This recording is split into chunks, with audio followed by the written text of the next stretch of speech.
एक व्यक्ति की जीवन कहानी किसी और द्वारा जब लिखा जाता है तो उस कहने को उस व्यक्ति का जीवनी कहा जाता है। इस प्रकार हम ये भी कह सकते हैं कि एक जीवनी बस एक वास्तविक व्यक्ति के जीवन की कहानी है।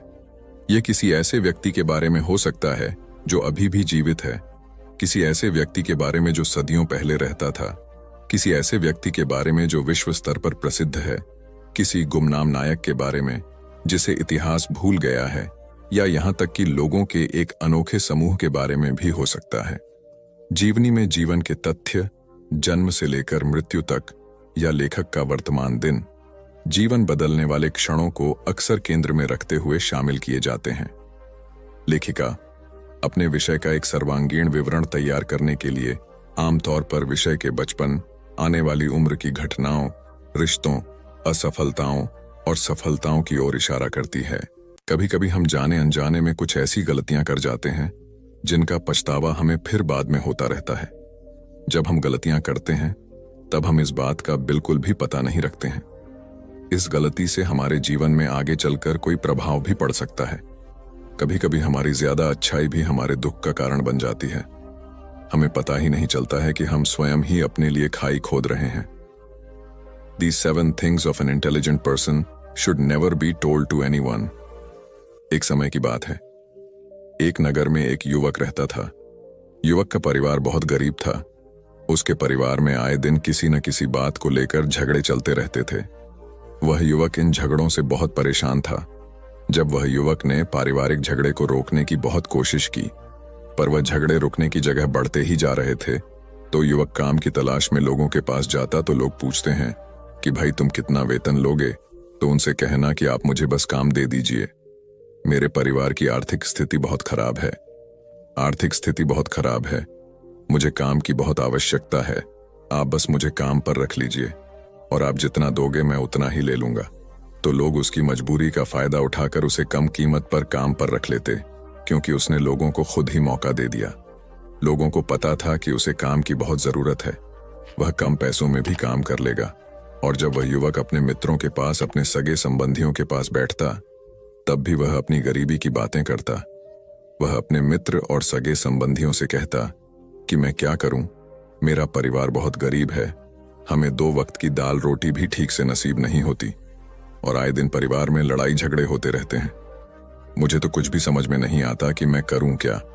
उसके मित्र और सगे संबंधी भी उस समय उसकी बात सुन लेते और उसके बाद में वह सभी उसका मजाक बनाते हैं और कहते, यह गरीब तो गरीब का गरीब ही रहेगा, इसका कुछ भी नहीं हो सकता और इनके परिवार में भी प्यार नहीं है। जब देखो एक दूसरे से लड़ते झगड़ते रहते हैं और यह हमारे पास बिना बात का रोना रोता रहता है और खुद कुछ करता नहीं है। जबकि वह युवक तो उनको अपना समझकर अपनी समस्या बता रहा था ताकि लोग उसकी कोई मदद कर सके, लेकिन किसी ने उसकी मदद तो की नहीं। अब युवक जहां भी जाता सभी लोग उसका तिरस्कार करते, उसे गरीब कहकर पुकारते। कोई भी व्यक्ति उसे काम की पूरी कीमत नहीं देता। वह युवक दिन भर काम करता पर उसे कुछ ही पैसे मिलते थे। कोई भी उसकी मेहनत का पूरी कमाई नहीं देता था। अगर वह उनको कुछ कहता तो वो लोग उसे कह देते, एक काम करना है तो कर, नहीं तो जा यहां से। अब उस युवक को तो काम की जरूरत थी, इसलिए वो काम तो करता ही था। धीरे धीरे समय के साथ उस युवक की हालत बहुत खराब हो गई थी। सभी लोग उस युवक का इस्तेमाल करने लग गए, क्योंकि सबको पता चल चुका था कि वह युवक बहुत गरीब है, उनका कुछ नहीं बिगाड़ सकता और उसे पैसों की जरूरत है, काम तो करेगा। सभी नगरवासियों उसका अपमान करते, उसे गरीब गरीब कहकर पुकारते। इन सब बातों से वह युवक बहुत परेशान हो गया। उसे समझ ही नहीं आ रहा था कि आखिर उसके साथ यह सब क्या हो रहा है। तभी उसने लोगों से बातें करते हुए सुना कि नगर में एक बौद्ध भिक्षु आए हैं। उन बौद्ध भिक्षु के पास सभी समस्याओं का हल है। वह बौद्ध भिक्षु बहुत ज्ञानी व्यक्ति है। यह सुनकर वह युवक भी उन बौद्ध भिक्षु के पास जा पहुंचा। वह युवक बौद्ध भिक्षु के पास जाकर उन्हें रोता हुआ बोला कि महाराज, सभी लोग मेरे साथ ऐसा क्यों करते हैं। तभी उस युवक की बात सुनकर बौद्ध भिक्षु ने पूछा कि क्या हुआ बालक। तभी वह युवक जोर जोर से रोने लगता है और रोते रोते अपनी सारी बात बौद्ध भिक्षु को बताता है और उनसे कहता है कि महाराज, सभी लोग मुझे गरीब गरीब कहकर पुकारते हैं, मेरा मजाक बनाते हैं और कोई भी मनुष्य मुझे अपनी मेहनत की पूरी कमाई नहीं देता है। मैं उनके खेतों में पूरे दिन काम करता हूं और वह मुझे बहुत कम पैसे देते हैं। मेरे दोस्त और मेरे मित्र भी सारे मेरा मजाक बनाते हैं। वह बौद्ध भिक्षु उस युवक की सारी बातें बड़े ध्यान से सुनते हैं और उससे पूछते हैं कि सभी नगरवासियों को इस बात का कैसे पता चला कि तुम बहुत गरीब हो और लोग तुम्हें पूरे दिन काम करने के बाद भी इतना कम वेतन क्यों देते हैं। बौद्ध भिक्षु की बात सुनकर युवक बोला कि दरअसल महाराज, मैंने ही नगरवासियों से हमदर्दी पाने के लिए उनसे कहा था कि मैं बहुत गरीब हूं, मुझे आप काम पर रख लीजिए, जो आप दोगे मैं ले लूंगा। यह सुनकर वह बौद्ध भिक्षु बोले, इसमें लोगों की क्या गलती है? अगर नगरवासी तुम्हारा मजाक बनाते हैं, तुम्हें कम वेतन देते हैं, तो इसमें तुम्हारी गलती है। तुम्ही ने उन लोगों को बढ़ावा दिया है। तुम्हें कुछ बातें सिर्फ अपने तक ही सीमित रखनी चाहिए थी, लेकिन तुमने तो वह बातें सबको बता दी। बौद्ध भिक्षु की बात सुनकर वह युवक उनके पैरों में गिर गया और उनसे बोलने लगा कि महाराज, मैं अब क्या करूं? आप मेरी इस परेशानी को दूर करो। युवक की बात सुनकर बौद्ध भिक्षु बोले, देखो, अब जो हो गया उसे तो वापस नहीं लाया जा सकता है, लेकिन आज मैं तुम्हें ऐसी 7 बातें बताऊंगा जो तुम्हें कभी भी किसी को नहीं बतानी है, सिर्फ अपने तक ही सीमित रखनी है। चाहे फिर वह तुम्हारा मित्र ही क्यों ना हो या फिर कोई सगा संबंधी ही क्यों ना हो, तुम्हें यह बातें किसी को नहीं बतानी है। बौद्ध भिक्षु की बात सुनकर वह युवक बड़ी प्रशंसा से बोला कि बताइए महाराज, वह कौन सी बातें हैं जिन्हें हमें किसी को नहीं बताना चाहिए? फिर बौद्ध भिक्षु ने युवक से कहा कि जो तुम्हें पहली बात किसी को नहीं बतानी चाहिए। पहली बात, अपने जीवन का लक्ष्य, तुम्हारे जीवन का सपना। हम क्या करते हैं? हम अपने सपने को सभी को बता देते हैं कि मैं यह करूंगा, मैं बड़ा होकर यह बनना चाहता हूं। हमें ऐसा लगता है कि लोग सुनकर बहुत प्रसन्न होंगे कि मैं कितना बड़ा आदमी बनना चाहता हूं, लोग मेरी प्रशंसा करेंगे, लेकिन ऐसा होता नहीं है। जब हम अपने सपने को लोगों को बता देते हैं तो हमारे मन में संतुष्टि का भाव जाता है। हम मन ही मन बहुत खुश होते हैं, जिससे हम अपने सपने के प्रति वो जुनून नहीं रख पाते हैं जो हमारे पहले था। जब हम अपने सपने लोगों को बता देते हैं तो उनकी उम्मीदें हमसे बढ़ जाती हैं। वह हमारे ऊपर और भी ज्यादा ध्यान देने लगते हैं, जिससे कभी कभी हम तनाव में भी आ जाते हैं और फिर यही तनाव हमारे जीवन में असंतुलन पैदा करता है और फिर हम अपने सपने से, अपने लक्ष्य से भटक जाते हैं। जब हम अपने सपने किसी को बताते हैं तो आपको कुछ लोग तो प्रेरणा देंगे, जिससे आपको आगे बढ़ने में हिम्मत मिलेगी, लेकिन बहुत से लोग ऐसे हैं जो आपको प्रेरणाहीन करेंगे, आपको डिमोटिवेट करेंगे, जिससे आप आपके लक्ष्य से भटक सकते हो। इसीलिए जो भी आपका सपना है उसे पूरा करो, उसके बाद ही लोगों को बताओ।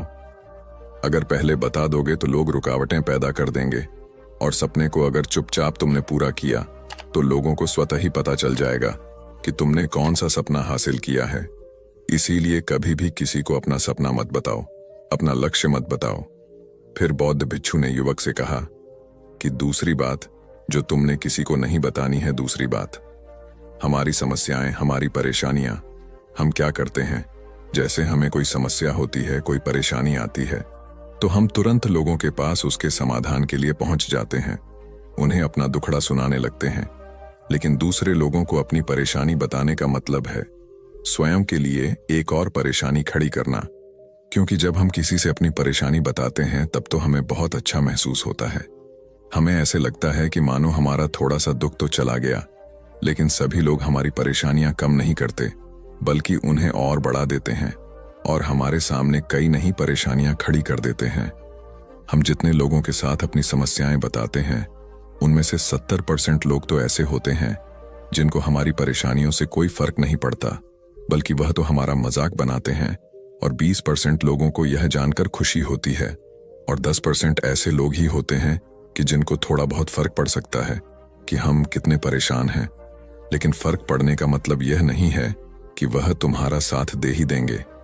जब लोग हमारी परेशानियां, हमारी समस्याओं का मजाक बनाते हैं तो हमें बहुत बड़ा दुख होता है। इसीलिए हमें कभी भी अपनी परेशानियां किसी को नहीं बतानी चाहिए, स्वयं ही उनका हल खोजना चाहिए, क्योंकि हमें हमसे बेहतर कोई नहीं जानता और हम खुद ही बिना किसी की मदद से हर परेशानी से बाहर निकल सकते हैं। फिर बौद्ध भिक्षु युवक को तीसरी बात बताते हुए कहते हैं कि हमें कभी भी अपने परिवार की समस्याएं किसी को नहीं बतानी चाहिए। हम सभी के घर परिवार में कोई ना कोई समस्या जरूर होती है। जहां सब लोग एक साथ रहते हैं तो कहासुनी भी हो जाती है। हमारी परिवार के साथ हमारे संबंध अच्छे हों या बुरे हों, हमें किसी को भी नहीं बताना चाहिए।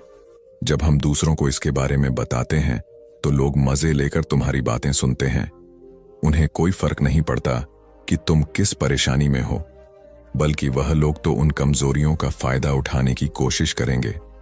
तुम्हें तुम्हारे परिवार की समस्याओं को आपस में ही अपने परिवार वालों से बात करके सुलझा लेनी चाहिए, तो तुम्हें दूसरे लोगों को बताने की जरूरत ही नहीं पड़ेगी।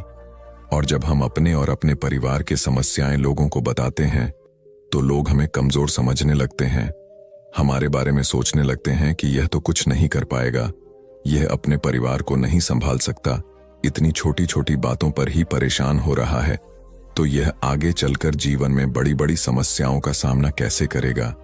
हम तो लोगों को अपने परिवार की समस्याएं यह सोचकर बताते हैं ताकि वह हमारी मदद कर सके, लेकिन यह दुनिया बहुत मतलबी है। इस दुनिया में कोई आपका खास नहीं है। लोग हमारी बातें मजे ले लेकर सुनते हैं और हमारे सामने तो झूठी हमदर्दी दिखाते हैं, और फिर हमारी पीठ पीछे जो बातें हम उन्हें बताते हैं उन्हें अच्छे से नमक मिर्च लगाकर चारों तरफ फैला देते हैं, जिससे उन लोगों का तो कुछ नहीं बिगड़ता, पर तुम्हारे परिवार की इज्जत मिट्टी में मिल जाती है। लोग तुम्हारे परिवार के बारे में तरह तरह की बातें बनाने लगते हैं, एक बात की 100 बात करने लगते हैं। जो बात हुई नहीं उस बात को भी नमक मिर्च लगाकर बता दे हैं। इस दुनिया में घाव पर मरहम लगाने वाले तो कम हैं और नमक छिड़कने वाले बहुत ज्यादा हैं। इसलिए कभी भी किसी को अपने परिवार की स्थितियों के बारे में नहीं बताना चाहिए। चौथी बात, अपनी संपत्ति किसी को मत बताना। फिर बौद्ध भिक्षु ने उस युवक को चौथी बात बताते हुए कहा कि तुम लोगों के सामने इस बात को कभी मत बताना कि तुम किन चीजों के मालिक हो या फिर तुम्हारे पास क्या क्या है। तुम तो लोगों को ऐसे ही अपने बारे में बताते हो कि तुम्हारे पास इतने बंगले हैं, इतनी गाड़ी है, इतना धन है, ताकि लोगों को पता चल सके, लेकिन तुम यह सोचकर उन्हें नहीं बता रहे हो कि तुम उन्हें नीचे दिखाने की कोशिश कर रहे हो। लेकिन लोग तुम्हारी बातों का गलत मतलब निकाल सकते हैं। वह सोच सकते हैं कि तुम उन्हें नीचा दिखाने के लिए यह सब बातें कर रहे हो और फिर वह तुमसे नफरत करने लगेंगे। उस समय तो वह कुछ नहीं बोलेंगे, लेकिन अंदर ही अंदर वह तुमसे नफरत करने लग जाएंगे और तुमसे दूर होने लग जाएंगे, तुम्हें गिराने की कोशिश करेंगे। और हो सकता है कि तुम्हारी बातें सुनकर तुम्हारे पास इतना धन है, यह जानकर कुछ लोग तुम्हारे से झूठे रिश्ते बना लें, तुमसे अपना मतलब भी निकलवा सकते हैं। इस दुनिया में ऐसे बहुत से मतलबी लोग हैं जो लोगों से बस धन पाने की चाहत में रिश्ता जोड़ते हैं।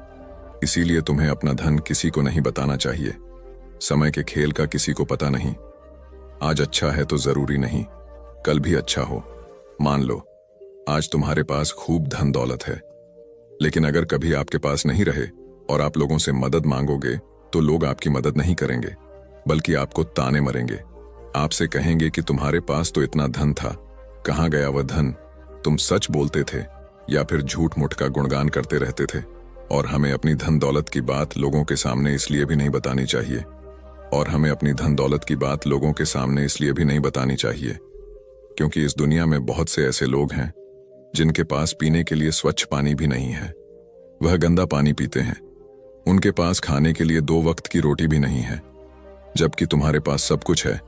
इसीलिए कभी भी खुद से गरीब लोगों के सामने कभी भी अपने धन का दिखावा ना करें। हो सके तो उनकी मदद कर दे। 5वीं बात, कभी भी अपनी सफलता का रहस्य किसी को मत बताना।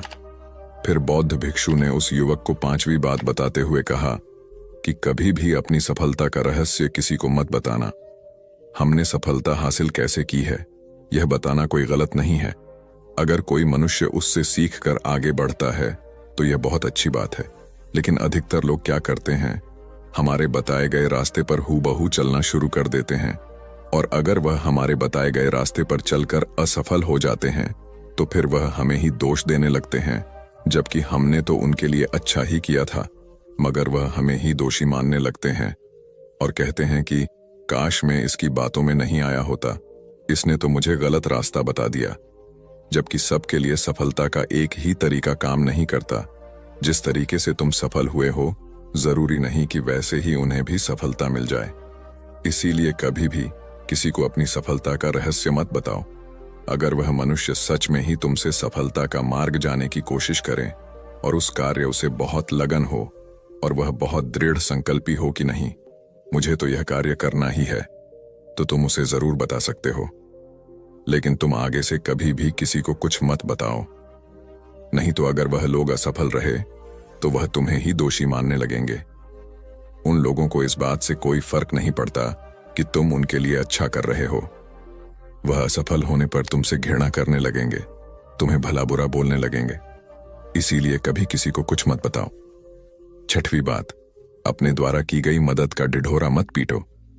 फिर बौद्ध भिक्षु ने उस युवक को छुट्टी बात बताते हुए कहा, अगर तुम किसी की मदद करते हो तो मदद को लोगों के सामने मत लाओ, क्योंकि इस दुनिया में बहुत से लोग गरीब हैं जिनको हमारी दया दान की आवश्यकता है।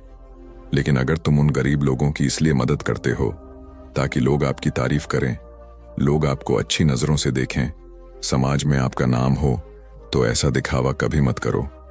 जबकि तुम्हें लोगों की मदद इसलिए नहीं करनी चाहिए कि दूसरे लोग आपकी तारीफ करें, बल्कि आपको लोगों की मदद सच्चे हृदय से बिना किसी को बताए करनी चाहिए, क्योंकि यही मदद आपको अंदर से शांति प्रदान करवाती है। जब तुम किसी जरूरतमंद की सहायता करते हो तो तुम्हें अंदर ही अंदर एक अलग ही आनंद की अनुभूति का एहसास होता है। लेकिन अगर तुम किसी जरूरतमंद की सहायता बस दिखावे के लिए करते हो तो कुछ पल के लिए तो तुम दूसरों की नजरों में अच्छे बन जाओगे, लेकिन तुम कभी भी आत्मसंतुष्टि प्राप्त नहीं कर पाओगे। सातवीं और आखिरी बात, अपनी आमदनी का जिक्र दूसरों के सामने मत करो।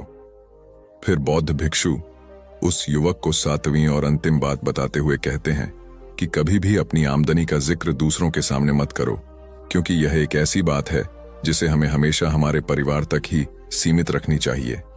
अपने मित्रों या फिर अपने सगे संबंधियों को कभी अपनी आमदनी मत बताओ। हमें कभी भी किसी से भी ना तो उसकी आमदनी पूछनी चाहिए और ना ही अपनी आमदनी बतानी चाहिए, क्योंकि जब हम लोगों को अपने आमदनी बताते हैं तो लोग हमारी स्थिति का आसानी से पता लगा लेते हैं, जो हमारे लिए बिल्कुल भी सही नहीं है। क्योंकि अगर हमारी आमदनी कम होती है और हम लोगों को बता देते हैं तो लोग हमें गरीब समझकर हमसे दूर होने लगते हैं, हमारा तिरस्कार करने लगते हैं, हमें नीचा दिखाने लगते हैं, हमें नीचा समझने लगते हैं, हमारी इज्जत नहीं करते। अगर हमारी आमदनी ज्यादा होती है और हम लोगों से उसके बारे में बता देते हैं तो लोग हमसे मतलब से रिश्ते रखना शुरू कर देते हैं। उन्हें हमसे नहीं, हमारे पैसों से मतलब होता है। लोग आपसे इसलिए रिश्ता नहीं जुड़ेंगे आप एक अच्छे इंसान हो, बल्कि वह तो आपसे इसलिए रिश्ता जोड़ेंगे क्योंकि आपके पास धन है। जो लोग आपको पसंद नहीं करते वह भी धन की वजह से तुमसे रिश्ता रखेंगे और तुम्हारे साथ ऐसा बर्ताव करेंगे जैसे तुम उनके लिए बहुत खास हो। इसीलिए कभी भी किसी को अपनी आमदनी मत बताओ, बस इसे अपने और अपने परिवार तक ही सीमित रखें, क्योंकि आपका परिवार ही आपकी तरक्की को देखकर खुश होता है। बाकी तो यह दुनिया आपकी तरक्की को देखकर जलने वालों में से है। युवक बौद्ध भिक्षु की सारी बातें बड़ी अच्छी तरीके से समझ गया और उसी वक्त अपने मन ही मन में यह संकल्प ले लिया कि आज के बाद कभी भी किसी को अपने रहस्य नहीं बताएगा। इसके बाद उस युवक ने बौद्ध भिक्षु को प्रणाम किया और फिर वहां से चला गया। तो दोस्तों, आपने इस कहानी से क्या सीखा? ऐसी बहुत सी कहानियां प्रचलित हैं जिनसे आप बहुत कुछ सीखकर अपने जीवन में आगे बढ़ सकते हैं। तो चलिए दूसरी कहानी के माध्यम से आपको समझाते हैं। कहते हैं कि दुनिया में मन सबसे ज्यादा शक्तिशाली चीज होती है। अगर किसी चीज को तुम पूरे मन से चाह लो तो तुम उसे हासिल कर सकते हो। यह मैं नहीं कहता, यह सभी महापुरुषों का कहना है। लेकिन अगर यह सत्य है, यह सच है, तो हम जो अपने मन से चाहते हैं वह हमें हासिल क्यों नहीं होता है? भाई, कोई भी इंसान अपने मन में तो दुख नहीं चाहेगा, लेकिन वो रहता तो दुखी है। हर इंसान अपने मन से तो कामयाब होना चाहता है, खूब पैसा कमाना चाहता है, लेकिन फिर भी वह कामयाब नहीं होता। भला ऐसा दुनिया में कौन इंसान होगा जो अपने मन में यह चाहेगा कि मैं नाकामयाब रहूं या मैं पैसा ना कमाऊं? सोचने की बात है तो इसमें दो चीज निकलकर सामने आती है। या तो वह महापुरुष गलत थे जिन्होंने ये बात बोली कि मन से चाहे हुई चीज हासिल हो जाती है, या फिर हम गलत हैं। आज की पोस्ट में मैं जो कहानी बताने वाला हूं उसमें आपको एक ऐसा मंत्र मिलेगा।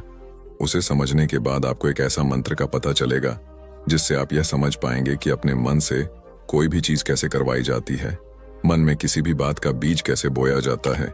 यह इस कहानी से आपको अच्छी तरह से समझ में आ जाएगा और इससे आप यह भी समझ पाएंगे कि आकर्षण का नियम, लॉ ऑफ अट्रैक्शन कैसे काम करता है। कहानी छोटी सी है लेकिन बहुत ही गहरी है। इस वीडियो को पूरा लास्ट तक देखना तो ही आप अच्छे से इस कहानी का पूरा लाभ ले पाएंगे। तो चलिए कहानी शुरू करते हैं और समझते हैं कि मन का मंत्र, मैन को कंट्रोल, कैसे कार्य। एक बार की बात है, एक आदमी के जीवन में सिर्फ दुख ही दुख थे। वह जो भी काम करता उस बेचारे का वह काम पूरा ही नहीं होता। घर में आता तो घर में क्लेश बना रहता, किसी से कोई मदद मांगता तो कोई उसकी मदद नहीं करता। ऐसा लगता था कि चारों तरफ से उसके ऊपर दुख का पहाड़ टूट पड़ा है।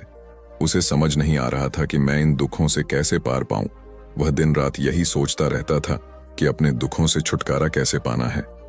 इसी कारण से वह रात में सो भी नहीं पाता था। उसकी आंखों के नीचे बड़े बड़े काले घेरे बन गए थे जो इस बात का प्रतीक थे कि वह आदमी कितना दुखी है और कितना चिंतित है। कभी कभी तो उसके मन में आत्महत्या करने के भी ख्याल आते थे, लेकिन अपने परिवार की चिंता करके वह यह कदम नहीं उठा पाता। वह इतना दुखी हो गया कि उसने निर्णय किया कि वह इन दुखों से छुटकारा पाकर ही रहेगा। इसके लिए चाहे उसे कितनी ही मेहनत करनी पड़े, कुछ भी करना पड़े, चाहे अंगारों पर चलना पड़े, लेकिन इन दुखों से छुटकारा हासिल करके रहेगा। ऐसे ही एक दिन उसने अपने मित्र से पूछा कि मैं अपने जीवन को कैसे सुधारें। उसके मित्र ने उसे बताया कि तुम किसी बाबा के पास जाओ। बाबाओं के पास ऐसा मंत्र होता है जिससे सारे दुख मिट जाते हैं, जीवन खुशियों से भर जाता है और धन संपदा भी हासिल होती है। तुम किसी ऐसे बाबा को ढूंढ लो, बस तुम्हारा काम बन जाएगा। उस आदमी के मन में यह बात पूरी तरह से पक्की बैठ गई कि कोई बाबा ही मेरा दुख दूर कर सकता है, और इसीलिए उसे किसी भी बाबा के बारे में पता चलता तो वह उस बाबा के पास पहुंच जाता, उस बाबा को अपनी समस्या बताता और उससे उसका समाधान पूछता और कहता कि बाबा, मैं कुछ भी करने के लिए तैयार हूं, लेकिन मेरी इन समस्याओं से मुझे छुटकारा दिला दीजिए। आप जो कहेंगे मैं वह करूंगा, लेकिन मेरे जीवन को सुधार दीजिए बाबा। उसे कुछ टोने टोटके बताते थे करने के लिए और बदले में दान दक्षिणा ले लेते थे कि यह टोना टोटका करने के बाद तुम्हारे घर में सुख शांति बनी रहेगी, बस इस टोटके को पूरी विधि के साथ करना। वह आदमी घर लौटकर पूरी विधि के साथ टोने टोटके करने लगा, लेकिन बहुत टोने टोटके करने के बाद भी उसके जीवन में कुछ बदलाव नहीं आया। इसके विपरीत उसका जीवन और ज्यादा दुखी हो गया। जो भी बाबा उसे टोना टोटका देता था वह बदले में उससे दान दक्षिणा लेता था, जिससे उसका धन भी धीरे धीरे खत्म हो रहा था। इससे उसके जीवन में दुख और ज्यादा बढ़ गया। तब उसे लगा कि बाबाओं के पास जाने से तो मेरे जीवन में दुख कम होने की वजह बढ़ते ही जा रहे हैं, तो मुझे क्या करना चाहिए, बाबाओं के पास जाऊं या ना जाऊं। फिर एक दिन एक आदमी ने उसे बताया कि तुम अपने घर में किसी पंडित को बुलाकर हवन करवा लो। हवन होगा, घर शुद्ध हो जाएगा, कोई भी बुरी ऊर्जा होगी घर में तो वह घर से बाहर चली जाएगी। किसी पंडित को बुलाकर पूरे विधि विधान उसे मंत्र उच्चारण कराओ, हवन कराओ, जिससे घर में सुख शांति आए। उस आदमी के मन में यह बात बैठ गई और उसने एक पंडित को अपने घर पर बुलाकर हवन करवा दिया। हवन अच्छी तरह से संपन्न हुआ। बदले में पंडित ने भी अच्छी दान दक्षिणा ली और उसके बाद वह वहां से विदा हो गया। लेकिन कुछ दिनों के बाद उस आदमी को महसूस हुआ कि उसके जीवन में अभी भी कोई बदलाव नहीं आया है। अब वह आदमी पूरी तरह से दुखी हो गया और ज्यादा परेशान हो गया। अब तो उसे लगने लगा था कि मेरे जीवन में से दुख कभी खत्म ही नहीं होंगे, और यही सोच सोचकर उस आदमी का बुरा हाल हो गया था। फिर एक दिन उसे अपने मित्र से एक ऐसे बाबा के बारे में पता चला जो समाधान बताने के लिए कोई दान दक्षिणा नहीं लेता था। उस आदमी को लगा कि यह बाबा दूसरे बाबाओं की तरह नहीं हो सकता, क्योंकि यह तो दान दक्षिणा लेता ही नहीं, और अगर दान दक्षिणा नहीं लेता तो यह सच में कोई सिद्ध बाबा होगा। और यही सोचकर वह उस बाबा के पास पहुंच जाता है। जब वह आदमी वहां पर पहुंचता है तो वह बाबा ध्यान में बैठे हुए थे। यह देखकर वह आदमी वहीं पर चुपचाप बैठकर ध्यान से बाहर आने का उनका इंतजार करने लगा। थोड़ी देर बाद बाबा ने आंखें खोली तो सामने एक दुखी और परेशान युवक को बैठे देखा। उसकी आंखों के नीचे काले घेरे देखकर ही समझ गया कि यह आदमी अपने जीवन से कितना परेशान है। उसे संबोधित करते हुए बाबा ने पूछा कि बच्चा, क्या चाहते हो? बाबा के पास क्या लेने आए हो? उस आदमी ने कहा कि बाबा, मैं अपने जीवन से बहुत परेशान हूं। मैंने इन दुखों को दूर करने के लिए बहुत सारे रास्ते अपनाए, हर वो तरकीब करके देखें जो किसी बाबा ने मुझे बताई, हर वो काम किया जो कोई भी इंसान ने मुझसे करने को कहा, लेकिन मेरे जीवन में दुखों में कोई कमी नहीं आई। बाबा, इसके विपरीत मेरे जीवन में दुखों में बढ़ोतरी हो गई है। मुझे समझ में नहीं आ रहा है कि मैं क्या करूं। कभी कभी तो मैं आत्महत्या करने की सोचता हूं, लेकिन मैं अपने परिवार की सोचकर मैं यह कदम नहीं उठाता हूं। मैंने आपके बारे में बहुत सुना है बाबा, और मैं बहुत उम्मीद के साथ आपके पास आया हूं। कृपया करके मुझे कोई ऐसा मार्ग बताएं जिससे मुझे अपने दुखों से छुटकारा मिल जाए। मैं अपने दुखों से छुटकारा पाने के लिए कुछ भी करने को तैयार हूं। आप मुझे कोई भी रास्ता बताएं, चाहे वह रास्ता कितना ही कठिन क्यों ना हो, मैं उसको पार करके रहूंगा। बाबा ने महसूस किया कि आदमी तो सच में बहुत परेशान है। बाबा ने उसकी बात सुनकर कहा कि बच्चा, दुखों को दूर करने के लिए मंत्र ऐसे ही नहीं मिलते हैं। मंत्र पाने के लिए कुछ करना पड़ता है। तुम कुछ कर सकते हो। यह सुनकर पहले तो उस आदमी ने सोचा कि यह बाबा भी मुझसे दान दक्षिणा मांगेंगे, लेकिन और कोई रास्ता ना पाकर उस आदमी ने कहा, बाबा, आपको जितना भी दान दक्षिणा चाहिए मैं देने के लिए तैयार हूं, लेकिन आपका मंत्र सच्चा होना चाहिए, वह पूरा होना चाहिए, उसका फल मुझे मिलना चाहिए। उसके बाद मैं आपको जो भी दान दक्षिणा लेना चाहते हो मैं आपको दे दूंगा। बाबा ने कहा, दान दक्षिणा तो बहुत छोटी चीज है, मुझे वह नहीं चाहिए। इस पर वो आदमी सोच विचार करके बोला, तो बाबा, मैं अंगारों पर भी चलने के लिए तैयार हूं, आप मुझे बस आज्ञा दीजिए। बाबा ने कहा कि अंगारों पर चलने वाली छोटी चीज मैं तुमसे नहीं कराने वाला हूं। मैं जो तुमसे कराने वाला हूं वह बहुत कठिन मंत्र है, उसे पूरा कर पाओगे। उसने कहा, बाबा, आप मुझे बताइए तो सही, मुझे करना क्या होगा? मैं कुछ भी करने के लिए तैयार हूं। इस पर बाबा ने उसे कहा कि यहां से जब तुम अपने घर जाओ तो रास्ते में अपने मन में यह दोहराते जाना कि मैं सुखी हूं, मैं सुखी हूं। बार बार अपने मन में यही दोहराना, और याद रहे जुबान पर यह नहीं आना चाहिए, यह सिर्फ मन में दोहराना है। यह सुनकर वो आदमी बोला, बाबा, बस इतनी सी बात, यह तो मैं चुटकी बजाते कर लूंगा, लेकिन इससे होगा क्या? बाबा बोले कि इस मंत्र को करके तो देखो, वैसे भी तुमने इतने बाबाओं के मंत्र किए हैं, तो इस मंत्र को भी करके देख लो। उस आदमी ने सोचा कि बाबा कुछ दान दक्षिणा तो ले नहीं रहे हैं, और छोटा सा मंत्र है, इसे तो मैं कर ही लूंगा। वो बोला, ठीक है बाबा, मैं यह मंत्र जरूर करूंगा। और वो आदमी यह कहकर वहां से चलने लगा, लेकिन जैसे ही वह चलने लगा, पीछे से बाबा ने बोला कि बच्चा, एक बात याद रखना, जब तुम यह मंत्र अपने मन में दोहराना तो तुम्हारे मन में बंदर के विचार नहीं आने चाहिए, बंदर का ख्याल भी नहीं आना चाहिए, तो ही यह मंत्र सिद्ध होगा। आदमी बोला, मुझे तो आज तक बंदर का कोई विचार नहीं आया, तो अब क्यों आएगा? आप चिंता मत करिए बाबा, मैं बस मन में यही दोहराऊंगा कि मैं सुखी हूं, मैं सुखी हूं। इसके अलावा बंदर का कोई भी विचार मेरे मन में नहीं आएगा। यह कहकर वह आदमी वहां से चल देता है। वह अपने मन में मैं सुखी हूं, मैं सुखी हूं, यह दोहराता हुआ थोड़ी दूर ही चला था कि उसके मन में अचानक बंदर का ख्याल आ गया। बंदर का ख्याल एक बार आया और चला भी गया, लेकिन उस आदमी ने सोचा, आज तक तो मुझे बंदर का कोई भी विचार नहीं आया, यह आज बंदर का विचार क्यों आ गया? और ऐसे करके उसने उस बंदर के विचार को पकड़ लिया और यह भूल गया कि मुझे क्या मंत्र दोहराना है, और वह बंदर के बारे में सोचने लगा। जब थोड़ी देर बाद फिर से उसे होश आया तो वह फिर से अपना वही मंत्र दोहराने लगा जो बाबा ने उसे बताया था, मैं सुखी हूं, मैं सुखी हूं। लेकिन अचानक से उसे एक बंदर दिखाई दिया, और यह देखकर फिर से उसके मन में बंदर का विचार उठ गया, और यह देखकर वह इस विचार को बाहर फेंकना चाहता था, और वह चाहता था कि मेरे अंदर किसी तरह से बंदर का विचार ना आए, लेकिन उसे तो सामने बंदर ही दिखाई दिया।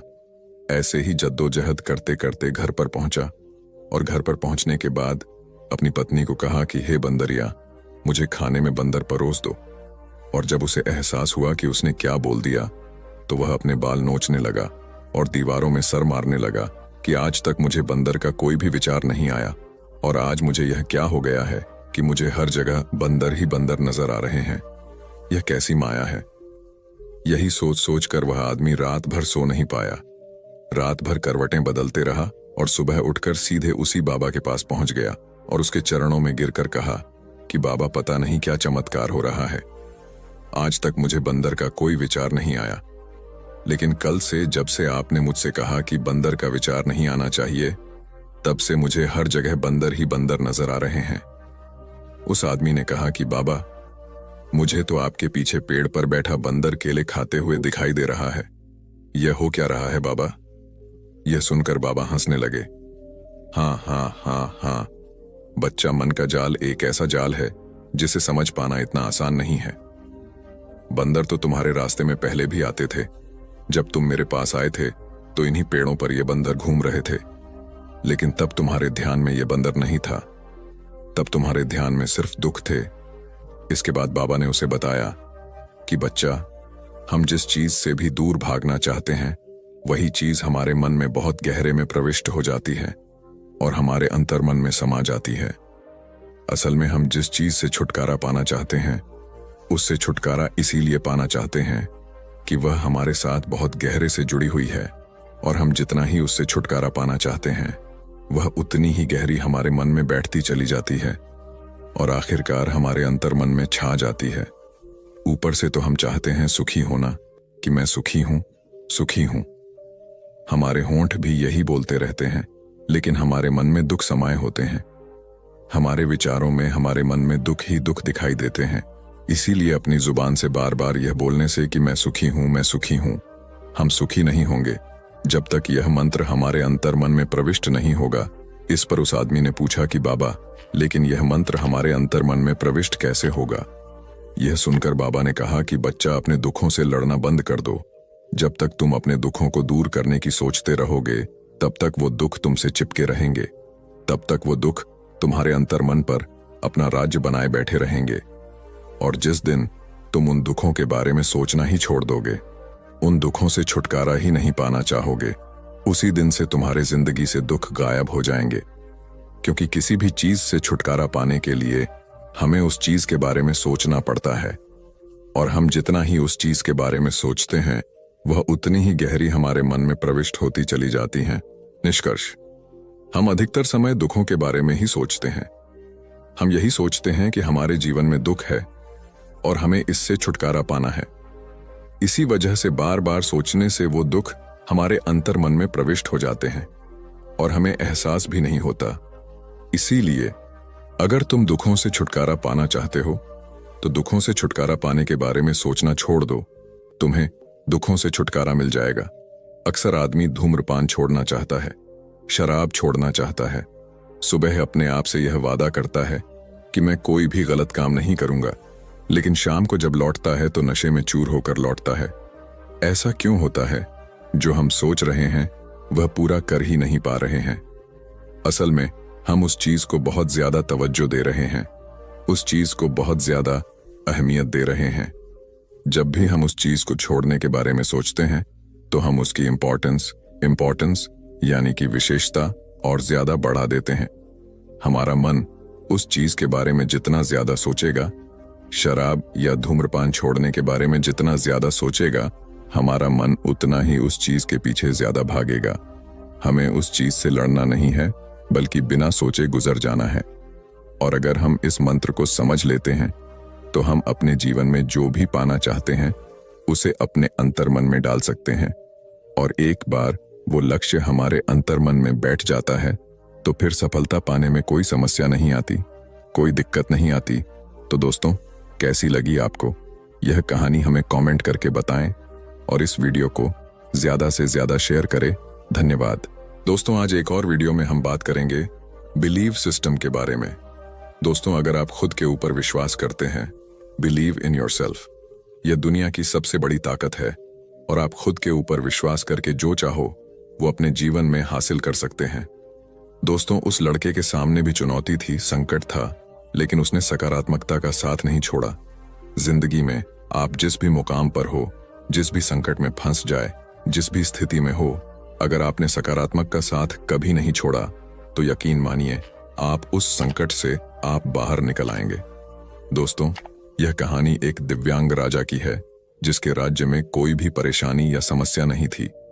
सभी लोग उस राजा से बहुत खुश थे और ऊपर वाले से धन्यवाद करते थे कि इतने अच्छे राजा को उनकी जिंदगी में भेजे। वह राजा दिव्यांग था, उसकी एक आंख नहीं थी और एक पैर नहीं था, लेकिन फिर भी राजा को इस बात का कोई भी मलाल नहीं था। एक दिन राजा अपने महल के गलियारे में घूमते हुए अपने पूर्वजों की तस्वीर को देख रहा था और सोच रहा था कि मेरे पिताजी इतने सूर्यवीर थे, उनके पिताजी इतने सूर्यवीर थे, हमें इतने शूरवीर खानदान में जन्म लेने का मौका मिला। ऊपर वाले का बहुत बहुत धन्यवाद है।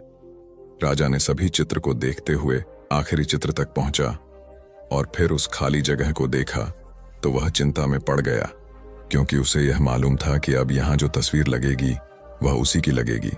लेकिन राजा को इस बात की चिंता नहीं थी कि वह मर जाएगा। चिंता इस बात की थी कि वहां जो पेंटिंग लगेगी वह कैसी लगेगी। राजा का एक आंख और एक पैर ना होने की वजह से वह चिंता में था। राजा का एक आंख और एक पैर ना होने की वजह से वह चिंता में पड़ गया और सोचने लगा कि इस गलियारे में इतनी शानदार पेंटिंग लगी है, लेकिन मेरी एक आंख और एक पैर ना होने की वजह से मेरी तस्वीर सबसे खराब लगेगी और भद्दी दिखेगी। राजा ने सोचा कि मेरे मरने के बाद पता नहीं कैसी पेंटिंग बनेगी, और क्यों ना मैं अपने जीते जी ही एक शानदार पेंटिंग बनवाऊं ताकि मुझे सुकून मिल जाए कि यहां मेरी अच्छी पेंटिंग लगेगी। अब उस राज्य में ऐलान करवा दिया गया और सभी पेंटर को बुलाया गया और कहा गया कि जो भी पेंटर राजा का शानदार पेंटिंग बनाएगा उसे शानदार इनाम मिलेगा। अब सभी पेंटर राज्य में आए। उन सभी पेंटर को पता था कि अगर शानदार पेंटिंग बनेगा तो शानदार इनाम मिलेगा, लेकिन जिस राजा का एक आंख नहीं है, एक पैर नहीं है, उसका शानदार पेंटिंग कैसे बनेगा। पेंटर सोच रहे थे कि इनाम का तो पता नहीं, लेकिन अगर शानदार पेंटिंग नहीं बनी और राजा गुस्सा हो गया तो सजा जरूर मिलेगी। इसलिए बड़े बड़े चित्रकार भी आगे नहीं आए। तभी उसमें से एक लड़का बोला, राजा साहब, मैं आपकी पेंटिंग बनाना चाहता हूं, मुझे 24 घंटे का वक्त दीजिए। अब सभी बड़े बड़े पेंटर हैरान हो गए कि यह लड़का क्या पेंटिंग बनाएगा, और अगर राजा को पेंटिंग पसंद नहीं आई तो इसे सजा जरूर मिलेगी। राजा बोला, ठीक है, आप बना करके आइए। अगले दिन वह लड़का तस्वीर बनाकर लाने वाला था और दरबार पूरी तरह से भर चुका था। लोग दूर दूर से यह देखने के लिए आए थे कि वह लड़का कैसा पेंटिंग बनाएगा। अब लड़का जब उस राजा की पेंटिंग बनाकर लाया तो लोग आश्चर्यचकित रह गए। सब लोग जोर जोर से तालियां बजाने लगे, सीटी बजाने लगे, और जब राजा ने उस पेंटिंग को देखा तो वह खुश हो गया और बोला कि वाह, इससे अच्छी पेंटिंग तो इस पूरे गलियारे में नहीं है। राजा ने उस लड़के को बहुत सारा इनाम दिया। अब आप सोच रहे होंगे कि उस राजा की क्या पेंटिंग बनी होगी जिसकी एक आंख नहीं है और एक पैर नहीं है। कैसा पेंटिंग बना होगा। और उस तस्वीर में लड़के ने राजा को एक घोड़े पर सवार किया था।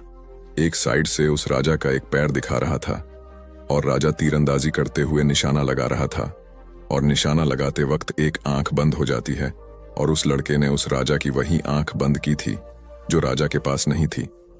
इस तरह से उस लड़के ने राजा को निशाना लगाते हुए घोड़े के ऊपर सवार दिखाया, जिससे एक आंख बंद और एक ही पैर दिखाया, और इतना शानदार पेंटिंग बनाया था कि वह अब तक की सबसे सर्वश्रेष्ठ पेंटिंग थी। उस लड़के के सामने भी चुनौती थी, संकट था, लेकिन उसने सकारात्मक का साथ नहीं छोड़ा। जिंदगी में आप जिस भी मुकाम पर हो, जिस भी संकट में फंस जाए, जिस भी स्थिति में हो, अगर आपने सकारात्मक का साथ कभी नहीं छोड़ा तो यकीन मानिए आप उस संकट से बाहर निकल आएंगे। निष्कर्ष, जिंदगी में उम्मीद का साथ मत छोड़िए, क्योंकि जिसने उम्मीद का साथ छोड़ दिया तो फिर जिंदगी उसका साथ छोड़ देती है। हर पल सकारात्मक रहिए, खुश रहिए।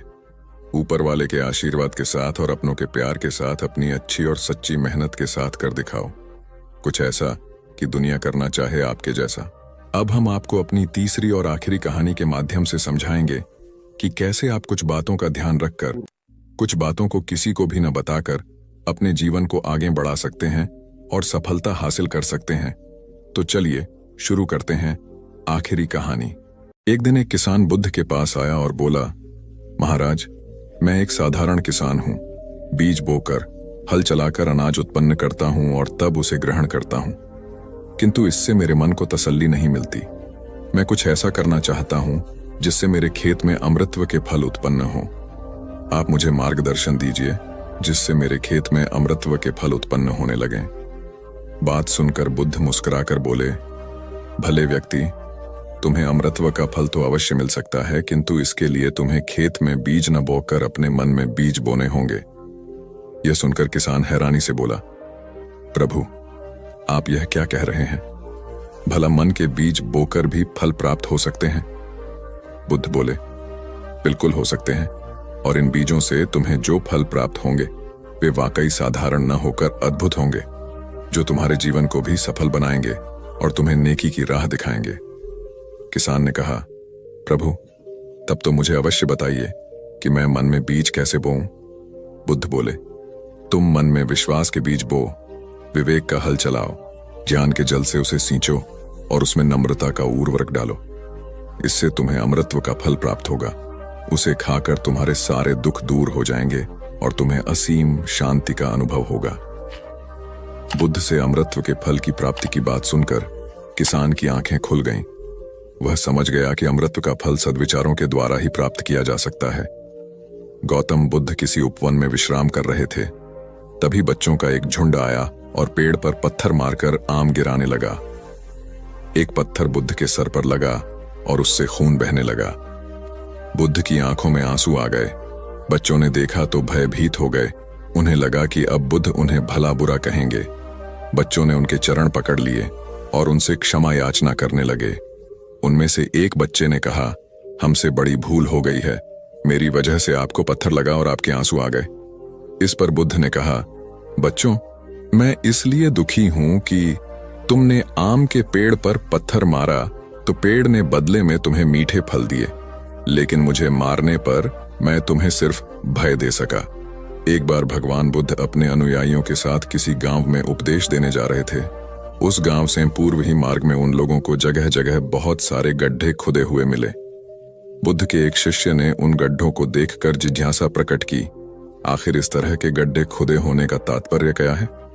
बुद्ध बोले, पानी की तलाश में किसी व्यक्ति ने इतने गड्ढे खोदे हैं। यदि वह धैर्यपूर्वक एक ही स्थान पर गड्ढा खोदता तो उसे पानी अवश्य मिल जाता, पर वह थोड़ी देर गड्ढा खोदता और पानी न मिलने पर दूसरा गड्ढा खोदना शुरू कर देता। व्यक्ति को परिश्रम करने के साथ धैर्य भी रखना चाहिए। एक बार भगवान बुद्ध भिक्षा के लिए एक किसान के यहाँ पहुंचे। तथागत को भिक्षा के लिए आया देखकर किसान उपेक्षा से बोला, श्रमण, मैं हल जोतता हूं और तब खाता हूं। तुम्हें भी हल जोतना और बीज बोना चाहिए और तब खाना खाना चाहिए। बुद्ध ने कहा, महाराज, मैं भी खेती ही करता हूं। इस पर किसान को जिज्ञासा हुई। बोले, गौतम, मैं न तुम्हारा हल देखता हूं, न बैल और न खेती के स्थल। तब आप कैसे कहते हैं कि आप भी खेती ही करते हैं? आप कृपया अपनी खेती के संबंध में समझाइए। बुद्ध ने कहा, महाराज, मेरे पास श्रद्धा का बीज, तपस्या रूपी वर्षा, प्रजा रूपी जोत और हल है, पाप भीरुता का दंड है, विचार रूपी रस्सी है, स्मृति और जागरूकता रूपी हल की फाल और पेनी है। मैं वचन और कर्म में संयत रहता हूं। मैं अपनी इस खेती को बेकार, घास से मुक्त रखता हूं और आनंद की फसल काट लेने तक प्रयत्नशील रहने वाला हूं। अप्रमाद मेरा बैल है, जो बाधाएं देखकर भी पीछे मुंह नहीं मोड़ता है। वह मुझे सीधा शांति धाम तक ले जाता है। इस प्रकार मैं अमृत की खेती करता हूं। एक बार बुद्ध से मल्लुक्य पुत्र ने पूछा, भगवान, आपने आज तक यह नहीं बताया कि मृत्यु के उपरांत क्या होता है। उसकी बात सुनकर बुद्ध मुस्कुराए। फिर उन्होंने उससे पूछा, पहले मेरी एक बात का जवाब दो। अगर कोई व्यक्ति कहीं जा रहा हो और अचानक कहीं से आकर उसके शरीर में एक विषबुझा बाण घुस जाए तो उसे क्या करना चाहिए? पहले शरीर में घुसे बाण को हटाना ठीक रहेगा या फिर देखना कि बाण किधर से आया है और किसे लक्ष्य कर मारा गया है? मल्लु के पुत्र ने कहा, पहले तो शरीर में घुसे बाण को तुरंत निकालना चाहिए, अन्यथा विष पूरे शरीर में फैल जाएगा। बुद्ध ने कहा, बिल्कुल ठीक कहा तुमने। अब यह बताओ कि पहले इस जीवन के दुखों के निवारण का उपाय किया जाए या मृत्यु की बाद की बातों के बारे में सोचा जाए? मल्लुक के पुत्र अब समझ चुका था और उसकी जिज्ञासा शांत हो गई। एक दिन एक व्यक्ति बुद्ध के पास पहुंचा। वह बहुत अधिक तनाव में था। अनेक प्रश्न उसके दिमाग में घूम घूम कर उसे परेशान कर रहे थे, जैसे आत्मा क्या है, आदमी मृत्यु के बाद कहां जाता है, सृष्टि का निर्माता कौन है, स्वर्ग नरक की अवधारणा कहां तक सच है, और ईश्वर है या नहीं। उसे इन प्रश्नों के उत्तर नहीं मिल रहे थे। जब वह बुद्ध के पास पहुंचा तो उसने देखा कि बुद्ध को कई लोग घेर कर बैठे हैं। बुद्ध उन सभी के प्रश्नों व जिज्ञासाओं का समाधान अत्यंत सहज भाव से कर रहे हैं।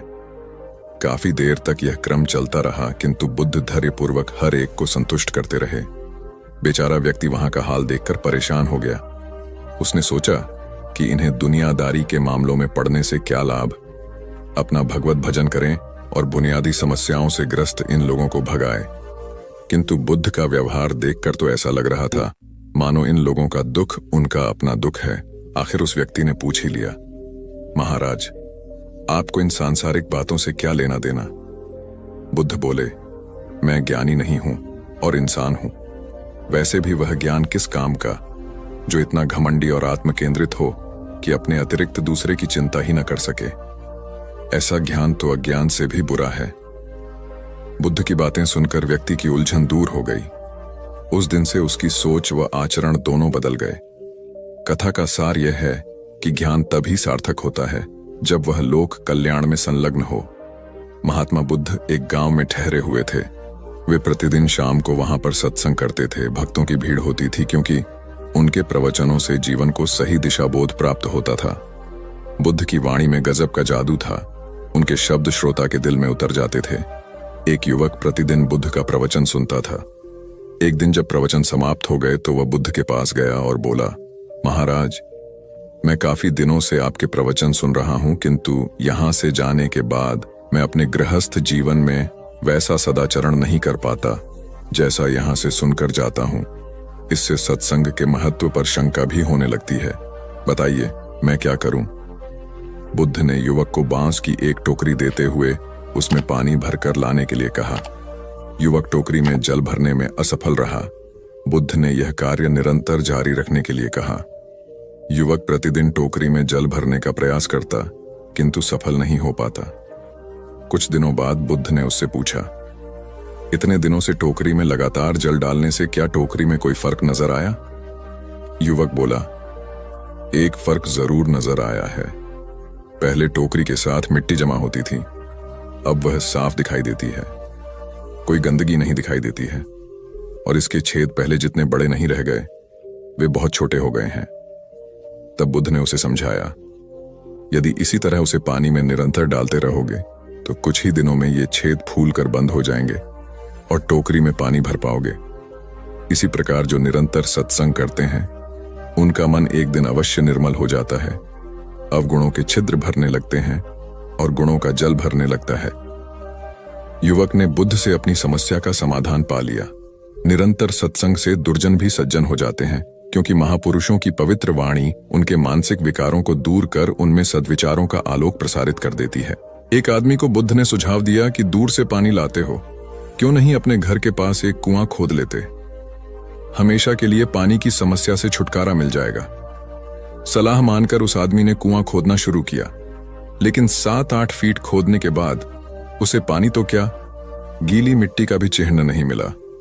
उसने वह जगह छोड़कर दूसरी जगह खुदाई शुरू की, लेकिन 10 फीट खोदने के बाद भी उसमें पानी नहीं निकला। उसने फिर तीसरी जगह कुआं खोदना शुरू किया, लेकिन यहां भी उसे निराशा ही हाथ लगी। इस क्रम में उसने 8-10 फीट के 10 कुएं खोद डाले, लेकिन पानी कहीं नहीं मिला। वह निराश होकर बुद्ध के पास गया। उसने बुद्ध को बताया कि मैंने 10 कुएं खोद डाले, मगर पानी एक में भी नहीं निकला। बुद्ध को आश्चर्य हुआ।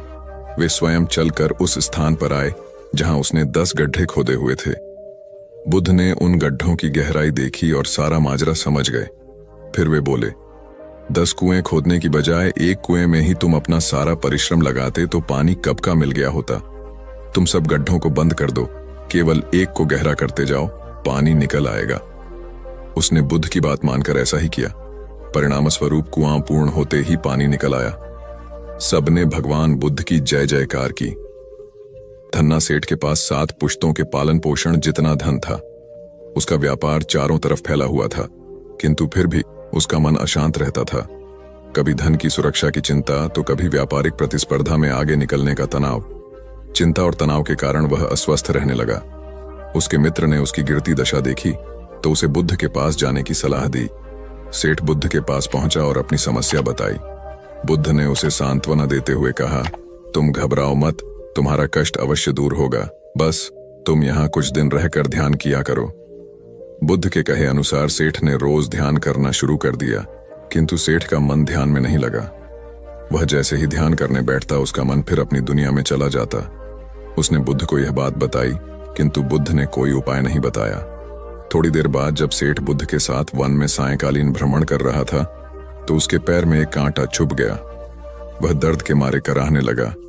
बुद्ध ने कहा, बेहतर होगा कि तुम जी खड़ा कर कांटे को निकाल दो, तब इस दर्द से मुक्ति मिल जाएगी। सेठ ने मन कड़ा कर कांटा निकाल दिया, उसे चैन मिल गया।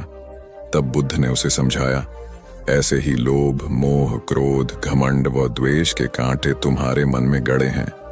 जब तक अपने मन की संकल्प शक्ति से उन्हें नहीं निकालोगे, अशांत ही रहोगे। सेठ का ज्ञान बुद्ध के इन शब्दों से दूर हो गया और उसने निर्मल हृदय की राह पकड़ ली। अपनी कुप्रवृत्तियों से मुक्ति के लिए संकल्पबद्धता अनिवार्य है। जब तक व्यक्ति दृढ़ निश्चय न कर ले, वह अपनी गलत आदतों से मुक्त नहीं हो सकता। एक युवक ने बुद्ध से आकर कहा, मेरा गांव अशिक्षित है, मैं अपने परिवार से झगड़कर थोड़ा बहुत पढ़ पाया हूं, आगे और पढ़ना चाहता हूं, किंतु सभी रोक रहे हैं। घर के लोग सोचते हैं कि खेती में खूब पैसा है और उसके लिए किसी शिक्षा की आवश्यकता नहीं है। यही सोच गांव वालों की भी है। कृपया आप मेरे गांव चलकर वहां शिक्षा का प्रसार करवाइए। बुद्ध युवक की बात मानकर गांव आ गए। धर्म भीरू ग्रामीणों ने बुद्ध का सत्कार किया और रोज उनके प्रवचन सुनने आने लगे। बुद्ध जब भी शिक्षा का महत्व बताते, ग्रामीण विरोधी मत रखते। एक दिन एक महिला अपने 5 साल के बच्चे के लिए पूछने लगी कि उसे किस उम्र से शिक्षा दिलवाए। तब बुद्ध ने समझाया कि तुम्हें तो 5 वर्ष पूर्व उसकी शिक्षा शुरू कर देनी थी। उसे क्या खाना है, क्या नहीं, कैसे क्या बोलना है आदि बातें शुरू से सिखाओगी, तभी तो वह अपना उचित ख्याल रख सकेगा। बुद्ध की यह बात महिला सहित सभी ग्रामीणों को समझ में आ गई। उन्होंने अपने बच्चों को विद्यालय भेजना शुरू किया। यह समय वर्षा का था। युवक ने लोगों को जल संग्रहण की तकनीक बताई। अधिकांश ने उपहास किया, किंतु युवक अपना काम करता रहा। बुद्ध का सहयोग प्राप्त था, इसलिए किसी ने उसका खुलकर विरोध नहीं किया। जब गर्मी में भीषण जल संकट के कारण फसलें सूखने लगीं, तो युवक ने कुएं खुदवाए, जिनमें जल संग्रहण की तकनीक के कारण खूब पानी निकला। ग्रामीण अब शिक्षा का महत्व समझ चुके थे। धीरे धीरे संपूर्ण गांव शिक्षित हो गया। ज्ञान हर उम्र में अर्जित किया जा सकता है। यही ज्ञान हमें जीवन में आने वाली समस्याओं के समाधान की राह सुझाता है। आम्रपाली बौद्ध काल में वैशाली के वृज्जसंघ की इतिहास प्रसिद्ध लिच्छवी राजनृत्यांगना थी। इनका एक नाम अम्बपाली या अम्बपालिका भी है। आम्रपाली अत्यंत सुंदर थी और कहते हैं जो भी उसे एक बार देख लेता वह उस पर मुग्ध हो जाता था। अजातशत्रु उसके प्रेमियों में था और उस समय के उपलब्ध साहित्य में अजातशत्रु के पिता बिंबसार को भी गुप्त रूप से उसका प्रणयार्थी बताया गया है। आम्रपाली को लेकर भारतीय भाषाओं में बहुत से काव्य, नाटक और उपन्यास लिखे गए हैं। एक बार की बात है, महात्मा बुद्ध अपने शिष्यों के साथ घूमते हुए वैशाली नगरी में पहुंचे। वैशाली को उस समय 16 महाजनपदों में एक महत्वपूर्ण जनपद माना जाता था, जिसकी ख्याति दूर दूर तक फैली हुई थी। यह नगरी परम वैभवशाली और हर तरफ से संपन्न थी। महात्मा बुद्ध के आने की बात पूरे नगर में फैलते देर न लगी। जिसे जब पता चलता वह तभी उनसे मिलने पहुंच जाता और उनके उपदेश सुनकर खुद को भाग्यशाली समझता। बुद्ध का चरित्र ही ऐसा प्रभावशाली था कि उनसे प्रभावित हुए बिना कोई नहीं रह सका। उस नगर की गणिका और राजनर्तकी आम्रपाली भी बुद्ध से मिलने की इच्छुक थी। वह खुद महात्मा बुद्ध के पास चलकर आई और उन्हें अपने घर भोजन के लिए आमंत्रित किया। उसने इतने सरल और प्रेम भाव से बुद्ध से विनती की कि बुद्ध मना नहीं कर सके। जब यह बात उनके शिष्यों को पता चला कि महात्मा बुद्ध ने एक गणिका का आमंत्रण स्वीकार किया है, तो सबने इसका विरोध किया। महात्मा बुद्ध ने बड़ी सरलता से अपने शिष्यों से कहा, मैंने तो उसकी प्रेम भावना देखी। उसने जिस भावना से मुझे बुलाया है वह बिल्कुल पवित्र और निश्चल था। वह आज मुझसे मिलने एक गणिका बनकर नहीं बल्कि एक भक्ति भाव से आई थी। फिर भला मैं कैसे उसका आमंत्रण स्वीकार न करता, वह चाहे एक वेश्या हो या फिर कोई सन्यासी। यथा समय बुद्ध आम्रपाली के घर भोजन के लिए गए। वह पहले से ही भोजन की सारी व्यवस्था करके भगवान बुद्ध के आने की राह देख रही थी। मन में यह विचार भी आ रहा था कि कहीं बुद्ध अपनी बात से मुकर न जाए। इतने बड़े सन्यासी भला क्यों एक वेश्या के बुलाने पर उसके घर आकर भोजन करेंगे।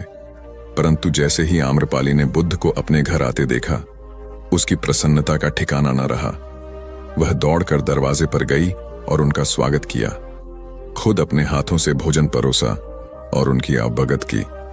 महात्मा बुद्ध के शिष्यों ने जो उनके साथ आए थे, जब एक वेश्या को, जिसके कदमों में खुद सम्राट बिंबिसार से लेकर अजातशत्रु थे, पूरी वैशाली जिसके एक झलक पाने के लिए तरसती थी, उसे एक सन्यासी के लिए ऐसा व्यवहार करते देख बुद्ध के शिष्यों के मन में अपने गुरु के लिए सम्मान और ज्यादा बढ़ गया। आम्रपाली ने महात्मा बुद्ध के व्यक्तित्व के बारे में जैसा सुना था, उनसे मिलने के बाद वह उनसे उससे ज्यादा प्रभावित हुई और उसी समय वह बुद्ध की शरण में चली गई। अपनी सारी संपत्ति वह बौद्ध मठ के नाम करके आजीवन भिक्षुणी बन गई। बहुत पुरानी बात है। गौतम बुद्ध एक शहर में प्रवास कर रहे थे। उनके कुछ शिष्य भी उनके साथ थे। उनके शिष्य एक दिन शहर में घूमने निकले तो उस शहर के लोगों ने उन्हें बहुत बुरा भला कहा। शिष्यों को बहुत बुरा लगा और वे वापस लौट गए। गौतम बुद्ध ने जब देखा कि उनके सभी शिष्य बहुत क्रोध में दिख रहे हैं तो उन्होंने पूछा, क्या बात है, आप सभी इतने तनाव में क्यों दिख रहे हैं। तभी एक शिष्य क्रोध में बोला, हमें यहां से तुरंत प्रस्थान करना चाहिए। जब हम बाहर शहर में घूमने गए तो यहाँ के लोगों ने बिना वजह हमें बहुत बुरा भला कहा। जहां हमारा सम्मान न हो वहां हमें एक पल भी नहीं रहना चाहिए। यहाँ के लोग सिर्फ दुर्व्यवहार के सिवा कुछ जानते ही नहीं हैं। गौतम बुद्ध ने मुस्कुराकर कहा, क्या किसी और जगह पर तुम सद्व्यवहार की अपेक्षा रखते हो। दूसरा शिष्य बोला, इस शहर से तो भले लोग ही होंगे। तब गौतम बुद्ध बोले, किसी जगह को सिर्फ इसलिए छोड़ देना गलत होगा कि वहां के लोग दुर्व्यवहार करते हैं। हम तो संत हैं, हमें तो कुछ ऐसा करना चाहिए कि जिस स्थान पर भी जाएं, उस स्थान को तब तक न छोड़े जब तक अपनी अच्छाइयों से वहां के लोगों को सुधार न दें। हम जिस भी स्थान पर जाएं, वहां के लोगों का कुछ न कुछ भला करके ही वापस लौटें। हमारे अच्छे व्यवहार के बाद वह कब तक बुरा व्यवहार करेंगे, आखिर में उन्हें सुधरना ही होगा। वास्तविकता में संतों का कार्य तो ऐसे लोगों को सुधारना ही होता है। सही चुनौती वो है जब हम विपरीत परिस्थितियों में खुद को साबित कर सकें। ये सभी बातें सुनकर बुद्ध के प्रिय शिष्य आनंद ने प्रश्न किया, उत्तम व्यक्ति किसे कहते हैं। इस पर बुद्ध ने जवाब दिया, जिस प्रकार युद्ध में बढ़ता हुआ हाथी चारों तरफ के तीर सहते हुए भी आगे बढ़ता जाता है, ठीक उसी तरह उत्तम व्यक्ति भी दूसरों के अपशब्दों को सहते हुए अपना कार्य करता रहता है। खुद को वश में करने वाले प्राणी से उत्तम कोई और नहीं हो सकता। गौतम बुद्ध की बात शिष्यों को अच्छी तरह से समझ में आ गई और उन्होंने वहां से जाने का इरादा त्याग दिया। एक बार गौतम बुद्ध से अभय राजकुमार ने प्रश्न किया कि क्या श्रमण गौतम कभी कठोर वचन कहते हैं। उसने सोच रखा था कि नहीं कहने पर वह बताएगा कि एक बार उन्होंने देवदत्त को नरकगामी कहा था, और यदि हां कहे तो उसने पूछा, जा सकता है कि जब आप कठोर शब्दों का प्रयोग करने से स्वयं को रोक नहीं पाते, तब दूसरों को ऐसा उपदेश कैसे देते हैं। बुद्ध ने अभय के प्रश्न का आशय जान लिया। उन्होंने कहा, इसका उत्तर न तो हां में दिया जा सकता है और न नहीं में। अभय की गोद में उस समय एक छोटा बालक था। उसकी ओर इशारा करते हुए बुद्ध ने पूछा, राजकुमार, यदि दाई के अनजाने में यह बालक अपने मुख में कांट का टुकड़ा डाल ले, तब तुम क्या करोगे। मैं उसे निकालने का प्रयास करूंगा। यदि वह आसानी से ना निकल सकता हो तो बाएं हाथ से उसका सिर पकड़कर दाहिने हाथ की उंगली को टेढ़ा करके उसे निकालूंगा। यदि खून निकलने लगे तो भी मेरा यही प्रयास रहेगा कि वह कांट का टुकड़ा किसी न किसी तरह बाहर निकल आए। ऐसा क्यों? इसलिए कि भंते, इसके प्रति मेरे मन में अनुकंपा है। राजकुमार, ठीक इसी तरह तथागत जिस वचन के बारे में जानते हैं कि यह मिथ्या या अनर्थकारी है और उससे दूसरों के हृदय को ठेस पहुंचती है, तब उसका वे कभी उच्चारण नहीं करते। पर इसी तरह जो वचन उन्हें सत्य और हितकारी प्रतीत होते हैं तथा दूसरों को प्रिय लगते हैं, उनका वे सदैव उच्चारण करते हैं। इसका कारण यही है कि तथागत के मन में सभी प्राणियों के प्रति अनुकंपा है। एक बार वैशाली के बाहर जाते धम्म प्रचार के लिए जाते हुए गौतम बुद्ध ने देखा कि कुछ सैनिक तेजी से भागती हुई एक लड़की का पीछा कर रहे हैं। वह डरी हुई लड़की एक कुएं के पास जाकर खड़ी हो गई। वह हाँफ रही थी और प्यासी भी थी। बुद्ध ने उस बालिका को अपने पास बुलाया और कहा कि वह उनके लिए कुएं से पानी निकाले, स्वयं भी पिए और उन्हें भी पिलाए। इतनी देर में सैनिक भी वहां पहुंच गए। बुद्ध ने उन सैनिकों को हाथ के संकेत से रुकने को कहा। उनकी बात पर वह कन्या कुछ झेंपती हुई बोली, महाराज, मैं एक अछूत कन्या हूं। मेरे कुएं से पानी निकालने पर जल दूषित हो जाएगा। बुद्ध ने उससे फिर कहा, पुत्री, बहुत जोर की प्यास लगी है, पहले तुम पानी पिलाओ। इतने में वैशाली नरेश भी वहां आ पहुंचे। उन्हें बुद्ध को नमन किया और सोने के बर्तन में केवड़े और गुलाब का सुगंधित पानी पेश किया। बुद्ध ने उसे लेने से इनकार कर दिया। बुद्ध ने एक बार फिर बालिका से अपनी बात कही। इस बार बालिका ने साहस बटोरकर कुएं से पानी निकलकर स्वयं भी पिया और गौतम बुद्ध को भी पिलाया। पानी पीने के बाद बुद्ध ने बालिका से भय का कारण पूछा। कन्या ने बताया, मुझे संयोग से राजा के दरबार में गाने का अवसर मिला था। राजा ने मेरा गीत सुन मुझे अपने गले की माला पुरस्कार में दी, लेकिन उन्हें किसी ने बताया कि मैं अछूत कन्या हूं। यह जानते ही उन्होंने अपने सिपाहियों को मुझे कैद खाने में डाल देने का आदेश दिया। मैं किसी तरह उनसे बचकर यहां तक पहुंची थी।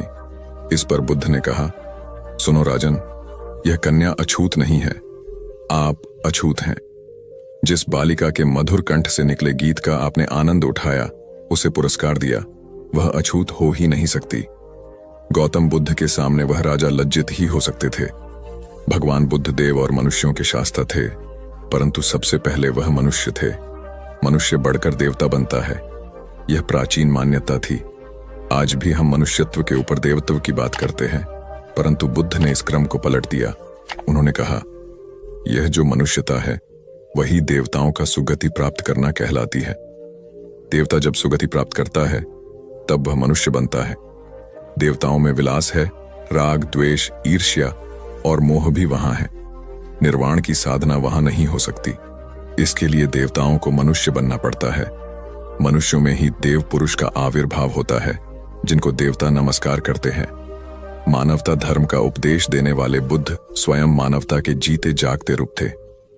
यहां उनके जीवन से संबंधित कुछ प्रसंग दिए जाते हैं, जिनसे उनके व्यक्तित्व में बैठी हुई गहरी मानवता का दर्शन होता है। भगवान का परिनिर्वाण होने वाला है। रात का पिछला पहर है। भिक्षु उनकी शैया को घेरे बैठे हैं। बुद्ध उन्हें उपदेश दे रहे हैं, कह रहे हैं, भिक्षुओं, बुद्ध, धर्म और संघ के विषय में कुछ शंका हो तो पूछ लो। पीछे मलाल मत करना कि भगवान हमारे सामने थे, पर हम उनसे कुछ पूछ ना सके। कोई शिष्य नहीं बोलता। भगवान 3 बार कहते हैं, पर कोई भिक्षु कुछ पूछने को नहीं उठता। भगवान को शंका होती है कि कहीं वे उनके गौरव का विचार करके पूछने में संकोच तो नहीं कर रहे। इसलिए वह कहते हैं, शायद भिक्षुओं, तुम मेरे गौरव के कारण नहीं पूछ रहे। जैसे मित्र मित्र से पूछता है, वैसे तुम मुझसे पूछो। बुद्ध अपने शिष्यों की समान भूमिका पर आ जाते हैं। उनकी यह विनम्रता मनुष्य धर्म की आधार भूमि है। बुद्ध ने अपने को भिक्षुओं का कल्याण मित्र कहा है, जो उनकी मानवीय सहृदयता और विनम्रता को सूचित करता है। एक दूसरा दृश्य भी उसी समय का है। चंद करमार पुत्र के यहाँ बुद्ध ने अंतिम भोजन किया था। उसके बाद ही उन्हें खून गिरने की कड़ी बीमारी हो गई थी, जो उनके शरीरांत का कारण बनी। बुद्ध को उसके हृदय का बड़ा ध्यान था। भक्त उपासक को यह अफसोस हो सकता था कि उसका भोजन करके ही भगवान का शरीर छूट गया। इसलिए आखिरी सांस लेने से पहले उन्होंने आनंद को आदेश दिया, आनंद, चंद करमार पुत्र की इस चिंता को दूर करना और कहना, आयुष्मान, तूने बड़ा लाभ कमाया कि मेरे भोजन को करके तथागत परिनिर्वाण को प्राप्त हुए। जिसके हृदय में अगाध करुणा थी, वह ऐसा क्यों न कहता। जिस रात को बुद्ध का परिनिर्वाण हुआ, आधी रात के समय सुभद्र नाम का एक परिव्राजक आया। उसके मन में कुछ शंकाएं थीं। आनंद ने उसे यह कहकर रोक दिया, उन्हें हैरान मत करो, वह थके हुए हैं। भगवान ने आनंद की बात सुन ली। उन्होंने आनंद से कहा, नहीं आनंद, सुभद्र को मना मत करो, मेरे पास आने दो। वह परम ज्ञान की इच्छा से पूछना चाहता है, हैरान करने की उसकी इच्छा नहीं है। पूछने पर जो मैं उसे कहूंगा वह उसे जल्दी ही समझ लेगा। मध्य रात्रि में उस अवस्था में सुभद्र की तथागत से उपदेश सुनने का सौभाग्य मिल गया। एक बड़ी दुखियारी स्त्री थी, पति पुत्र परिवार सब उसका नष्ट हो गया था। मारे दुख के वह पागल हुई फिरती थी। कपड़े पहनने का भी उसे होश न था। उसका नाम पटाचार था। एक दिन घूमते हुए वह बुद्ध के पास जैतवन आराम में आ गई। उस नंगी स्त्री को देखकर लोगों ने कहा, यह पागल है, इसे इधर मत आने दो। बुद्ध ने कहा, इसे मत रोको। जैसे ही वह पास आई, बुद्ध ने कहा, भगिनी स्मृति लाभ कर। स्त्री को कुछ होश आया। लोगों ने उस पर कपड़े डाल दिए जिन्हें उसने ओढ़ लिया। स्त्री फूट फूट कर रोने लगी। बुद्ध ने अपने उपदेशामृत से उसके शोक को दूर कर दिया। बुद्ध का एक भिक्षु शिष्य था वक्कली। वह एक बार बीमार पड़ गया। उसने अपने एक साथी भिक्षु के द्वारा भगवान का दर्शन करने की अपनी इच्छा उन तक पहुंचवाई। भगवान उसकी इच्छा पूरी करने उसके पास गए। दूर से भगवान को आता देखकर वक्कली उनका सम्मान करने और उनको आसन देने के लिए चारपाई से उठने की चेष्टा करने लगा। भगवान ने उसे यह कहकर रोक दिया कि अलग आसन तैयार है, उसके हिलने डुलने की आवश्यकता नहीं है, और वह बिछे आसन पर बैठ गए। वक्कली ने उसकी वंदना करते हुए कहा, आपके दर्शन की मेरी बड़ी इच्छा थी, आपने कृपा करके उसे पूरा कर दिया। बुद्ध ने कोमल स्वर में कहा, वक्कली शांत हो जा, तेरी जैसी गंदी काया है वैसी ही मेरी है। वक्कली, इस गंदी काया को देखने से क्या लाभ? जो धर्म को देखता है वह मुझे देखता है, जो मुझे देखता है वह धर्म को देखता है। भगवान बुद्ध गृहस्थों के प्रति बड़ी सहानुभूति रखते थे। एक बार सुप्रवासा नामक स्त्री के बच्चा होने वाला था और वह असहा वेदना से पीड़ित थी। उसने अपने पति के द्वारा बुद्ध के चरणों में प्रणाम अर्पित करवाया। भगवान ने उसे आशीर्वाद देते हुए कहा, कोलिय पुत्री सुप्रवास, सुखी हो जाए, चंगी हो जाए। सुखी और चंगी होकर बिना किसी कष्ट के वह पुत्र प्रसव करे। ब्राह्मणों के साथ भी उनकी पूरी सहानुभूति थी, जैसे कि विश्व के सभी प्राणियों के साथ उनकी पूरी सहानुभूति थी। बावरी नामक ब्राह्मण के एक शिष्य ने जब अपने गुरु की ओर से भगवान के चरणों में प्रणाम निवेदन किया तो भगवान ने आशीर्वाद देते हुए कहा, शिष्यों सहित बावरी ब्राह्मण सुखी हो। माणवक, तुम भी सुखी हो, चिरजीवी हो। बुद्ध के पास छोटा बड़ा जो भी जाता था वह उससे कहते थे, आओ तुम्हारा स्वागत है। भगवान अपनी अंतिम यात्रा में पावा और कुसीनारा के बीच जा रहे थे। रास्ते में उन्हें पुक्कुस मल्लपुत्र नामक व्यापारी मिला। उसने उन्हें एक दुशाला भेंट किया, परंतु भगवान उसे अकेले कैसे आंटते, वह अपने शिष्य आनंद को सम्मानित करना चाहते थे। उन्होंने कहा, पुक्कुस, दुशाले के एक भाग को मुझे ओढ़ा दे, दूसरे को आनंद को।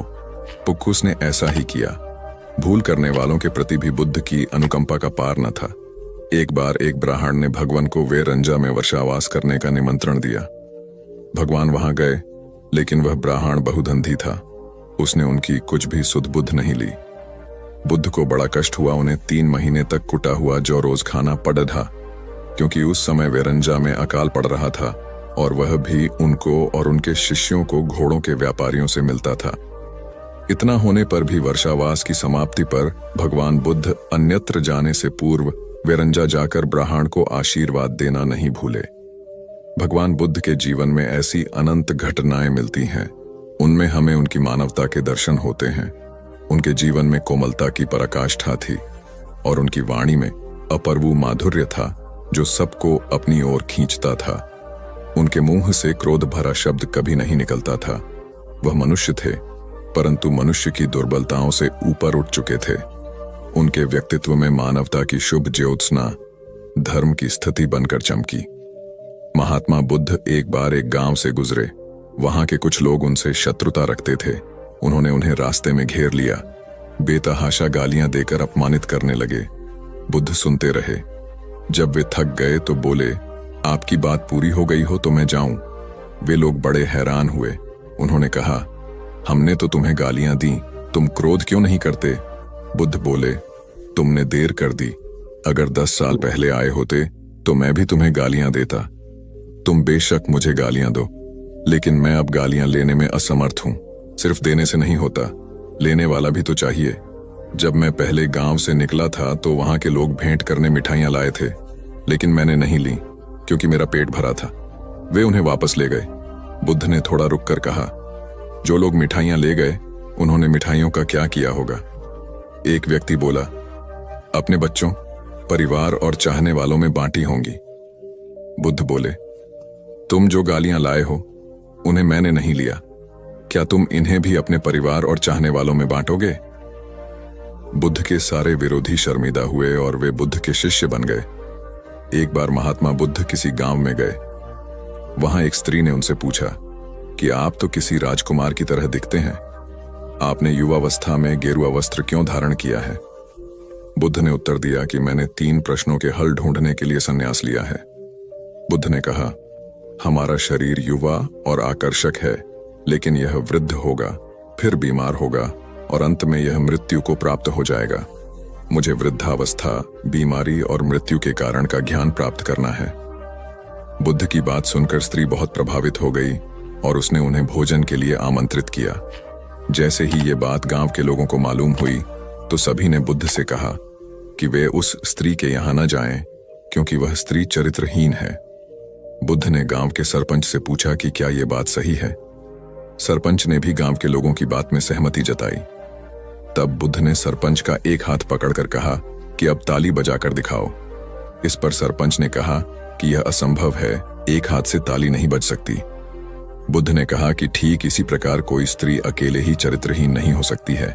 यदि इस गांव के पुरुष चरित्रहीन नहीं होते तो वह स्त्री भी चरित्रहीन नहीं होती। गांव के सभी पुरुष बुद्ध की ये बात सुनकर शर्मिंदा हो गए। भगवान गौतम बुद्ध अपने शिष्यों को किसी न किसी माध्यम से शिक्षा देते रहते थे। एक बार महात्मा बुद्ध जब अपने शिष्यों को शिक्षा दे रहे थे तो उन्होंने हाथ में एक रस्सी पकड़कर उसमें बहुत सी गांठें दी। उसके पश्चात महात्मा बुद्ध ने वहां पर उपस्थित शिष्यों से प्रसन्न पूछा, क्या यह रस्सी वैसी ही है जैसी गांठें लगाने से पहले थी?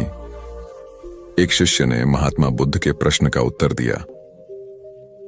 वह कहने लगा कि गुरुजी, एक दृष्टिकोण से देखें तो यह रस्सी वैसी ही है जैसी पहले थी, लेकिन अगर दूसरे दृष्टिकोण से देखें तो रस्सी में 3 गांठें पड़ चुकी हैं, इसलिए देखने में इसका स्वरूप कुछ बदल चुका है।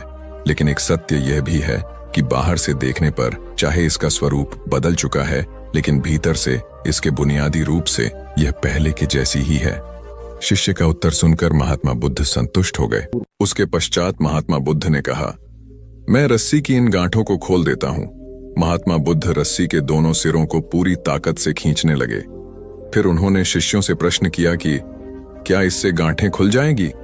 इस शिष्य ने तुरंत उत्तर दिया, नहीं, इससे तो गांठें और अधिक कस जाएंगी। यह सुनकर महात्मा बुद्ध ने पुनः एक प्रश्न किया, इन गांठों को खोलने का क्या समाधान होना चाहिए? शिष्य तुरंत बोला, गुरुजी, हमें इन गांठों को ध्यान से देखना चाहिए कि इसकी गांठें कैसे लगाई गई हैं। उसके पश्चात इनको खोलने का प्रयत्न करना चाहिए।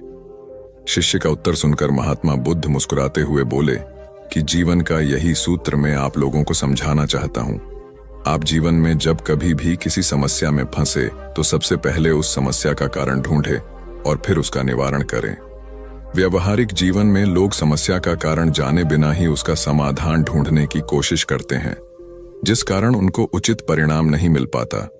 महात्मा बुद्ध शिष्य को कहने लगे कि बहुत से लोग मुझसे पूछते हैं कि आपने क्रोध को कैसे समाप्त करें, लेकिन कभी किसी ने यह नहीं पूछा कि मुझे क्रोध क्यों आता है।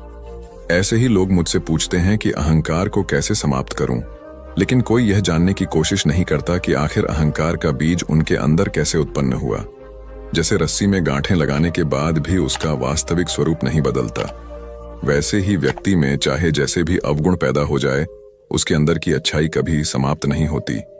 जैसे हम धैर्य से रस्सी की गांठों को ध्यान से देखकर खोल सकते हैं, वैसे ही जीवन में आने वाले विकारों और समस्याओं का हल हम ढूंढ सकते हैं। अगर जीवन में किसी भी तरह की कोई समस्या उत्पन्न हुए है तो उसके कारण को ध्यान से समझने पर उसका निवारण भी स्वतः मिलने लगते हैं। दुनिया में जो तरक्की हो रही है या देश में कोई तरक्की करता है तो उसे जरूर देखना चाहिए, चाहे घर की टीम हो या बाहरी लोगों को मिलाकर बनाई हुई हो।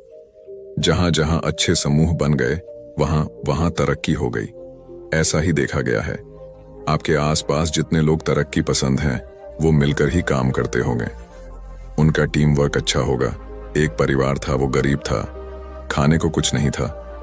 काफी सोचा कि काम मिले, मगर काम नहीं मिला। 2 बच्चे थे, बीबी थी। एक दिन उन्हें विचार आया कि इस गांव में काम मिलना मुश्किल है, चलो कहीं और चलते हैं। इस इरादे से वे एक दिन गांव छोड़कर चल दिए। रात का समय था, रास्ता भी जंगली था। सोचा वृक्ष के नीचे रात गुजारी जाए। आदमी ने अपने एक लड़के को लकड़ी चुनने तथा दूसरे को पानी लाने के लिए भेज दिया तथा बीवी को चूल्हा बनाने के लिए कहा और उसने जगह साफ कर दी। चारों ने अपने अपने काम कर लिए। चूल्हा जलाया गया, पानी गर्म होने लग गया। वृक्ष के ऊपर हंस रहता था। वो सोचने लगा, ये कैसा मूर्ख है, इन्होंने चूल्हा तो जला दिया मगर इनके पास पकाने को तो है ही नहीं कुछ भी। हंस ने उनसे पूछा, तुम्हारे पास पकाने को क्या है? वो आदमी बोला, तुझे मार के खाएंगे। हंस बोला, मुझे क्यों मारोगे? आदमी बोला, हमारे पास न पैसा है और न ही सामान, तो क्या करें? हंस सोच में पड़ गया। इन्होंने चूल्हा भी जला लिया है, सब कर्मशील हैं, मुझे तो ये खा ही जाएंगे। तो हंस बोला, अगर मैं आपको धन दे दूं तो मुझे छोड़ दोगे? घर का स्वामी बोला, हाँ छोड़ देंगे। हंस कहने लगा, मेरे साथ चलो, मैं तुम्हें धन देता हूं। हंस उनको थोड़ी दूर ले गया और चोंच से इशारा किया और कहा कि यहां से निकाल लो। उन्होंने गड्ढा खोदा और वहां से धन निकाल लिया। हंस का धन्यवाद करके वापस अपने गांव आ गए और एक ही दिन में खूब मौज से रहने लग गए। अब उनके घर में किसी चीज की कमी नहीं थी। पड़ोसी ने देखा कि इस परिवार के पास ऐसी कौन सी चीज आ गई जो इनके पास इतना कुछ आ गया। उसने छोटे लड़के को बुलाकर सारी बात पूछ ली कि पैसा कहां से आया है। उनके भी 2 बच्चे थे, उन्होंने भी ऐसी योजना बनाई और चल दिए। उन्होंने उसी वृक्ष के नीचे डेरा लगा लिया। आदमी ने अपने बड़े लड़के को कहा, लकड़ी लाओ तथा छोटे लड़के को पानी लाने के लिए कहा, परंतु दोनों आनाकानी करने लगे। बीबी ने भी कहा कि मैं थक चुकी हूं। जैसे जैसे पानी लकड़ी इकट्ठी हो गई और पानी गर्म होने लगा, हंस फिर आया और बोला, तुम्हारे पास खाने को तो नहीं है, तो फिर पानी गर्म कर रहे हो? आदमी बोला, तुझे मारकर खाएंगे। हंस मुस्कुरा उठा और बोला, मारने वाले तो 3 दिन पहले आए थे, तुम अपना समय खराब मत करो, घर जाओ, तुम मुझे क्या मरोगे? तुम तो आपस में ही लड़ रहे हो। जिन्होंने दूसरों को जितना होता है वे खुद नहीं लड़ते। संसार का नियम भी ऐसा ही है। जिन लोगों ने तरक्की करनी है वे मिलकर चलते हैं और आज भी संसार में उनका ही बोल बाला है। जो आपसी तालमेल में रहते हैं वे ही समाज रूपी हंस को जीत सकते हैं। एक बार अकबर ने बीरबल से कहा, मुझे परमात्मा दिखा दो। राजा का हुक्म था। बीरबल बहुत परेशान था कि परमात्मा को कैसे राजा को दिखाए। इसी विचार को लेकर बीरबल छुट्टी पर चला गया और उदास रहने लगा। एक दिन परिवार में चर्चा हुई। उदासी का कारण पूछा गया तो बीरबल ने बता दिया कि राजा ईश्वर के दर्शन करना चाहते हैं। बीरबल का बेटा बोला, कल सुबह मुझे आप साथ ले जाएं, मैं अपने आप राजा को दर्शन करा दूंगा। दूसरे दिन सुबह बीरबल और लड़का दरबार में पहुंचे और राजा को कहा, मेरा लड़का आपके प्रश्न के उत्तर का समाधान करेगा। राजा ने सोचा, यह लड़का क्या समाधान करेगा? लड़का बोला, इस वक्त मैं आपका गुरु हूं, मुझे उचित स्थान दिया जाए। राजा ने सोचा, बात तो ठीक कह रहा है, मैंने तो प्रश्न किया है, समाधान करने वाला गुरु समान होता है। राजा ने लड़के के लिए अपने साथ थोड़ा ऊंचा स्थान दिया। लड़का बोला, महाराज एक दूध का कटोरा मंगाओ। राजा ने दूध का कटोरा मंगाया। लड़का बोला, महाराज इस दूध में घी है? राजा बोला, हाँ है। लड़का बोला, पहले मुझे आप उसका दर्शन कराओ। राजा बोला, तू मूर्ख है, घी के दर्शन ऐसे थोड़े होते हैं। पहले दूध को गर्म करना पड़ता है, फिर उसकी दही जमाना पड़ता है, फिर उसको मघानी में रिड़का जाता है, फिर मक्खन निकलता है, फिर उसे गर्म गर्म कढ़ाई में डाला जाता है, फिर उसकी मैल निकाली जाती है, तब जाकर घी के दर्शन होते हैं। ऐसे ही थोड़े दर्शन होते हैं। लड़का बोला, यही उत्तर है आपके प्रश्न का। पहले इंसान को तपना पड़ता है, फिर उसको जमना पड़ता है, फिर उसको साधना करनी पड़ती है, फिर उसको ज्ञान की अग्नि में तपना होता है, फिर उस ईश्वर के दर्शन होते हैं। अकबर समझ गया और बोला, तू वाकई ही मेरा गुरु है। ईश्वर को जानने के लिए बहुत कुछ करना पड़ता है। वैसे हर आत्मा में ईश्वर का अंश है और उसी को ईश्वर का रूप समझना चाहिए, तभी सुख की प्राप्ति होती है। यह भी संसार का एक नियम है। एक बालक अभी पूरे 2 साल का भी नहीं हुआ था कि उसके पिता की मृत्यु हो गई। ऐसी कठिन परिस्थिति में उसकी मां उसे लेकर अपने मायके में रहने लगी। सभी उसे नन्हा कहकर पुकारते थे। छोटे से कद का बालक शारीरिक रूप से दुर्बल था, किंतु मानसिक रूप से अत्यंत मेधावी। उसे जो कुछ भी कहा या सिखाया जाता वह बड़े मनोयोग से उसे ग्रहण करता था। धीरे धीरे दिन बीतते गए और बालक 6 वर्ष का हो गया। एक बार वह अपने कुछ मित्रों के साथ मिलकर किसी बाग में फूल तोड़ने पहुंचा। वह बालक और उसके सभी फल तोड़ने लगे। तभी माली आ गया। उस बालक के सभी मित्र भाग गए, लेकिन वह माली की पकड़ में आ गया। माली ने उसे डंडे से पीटना शुरू किया।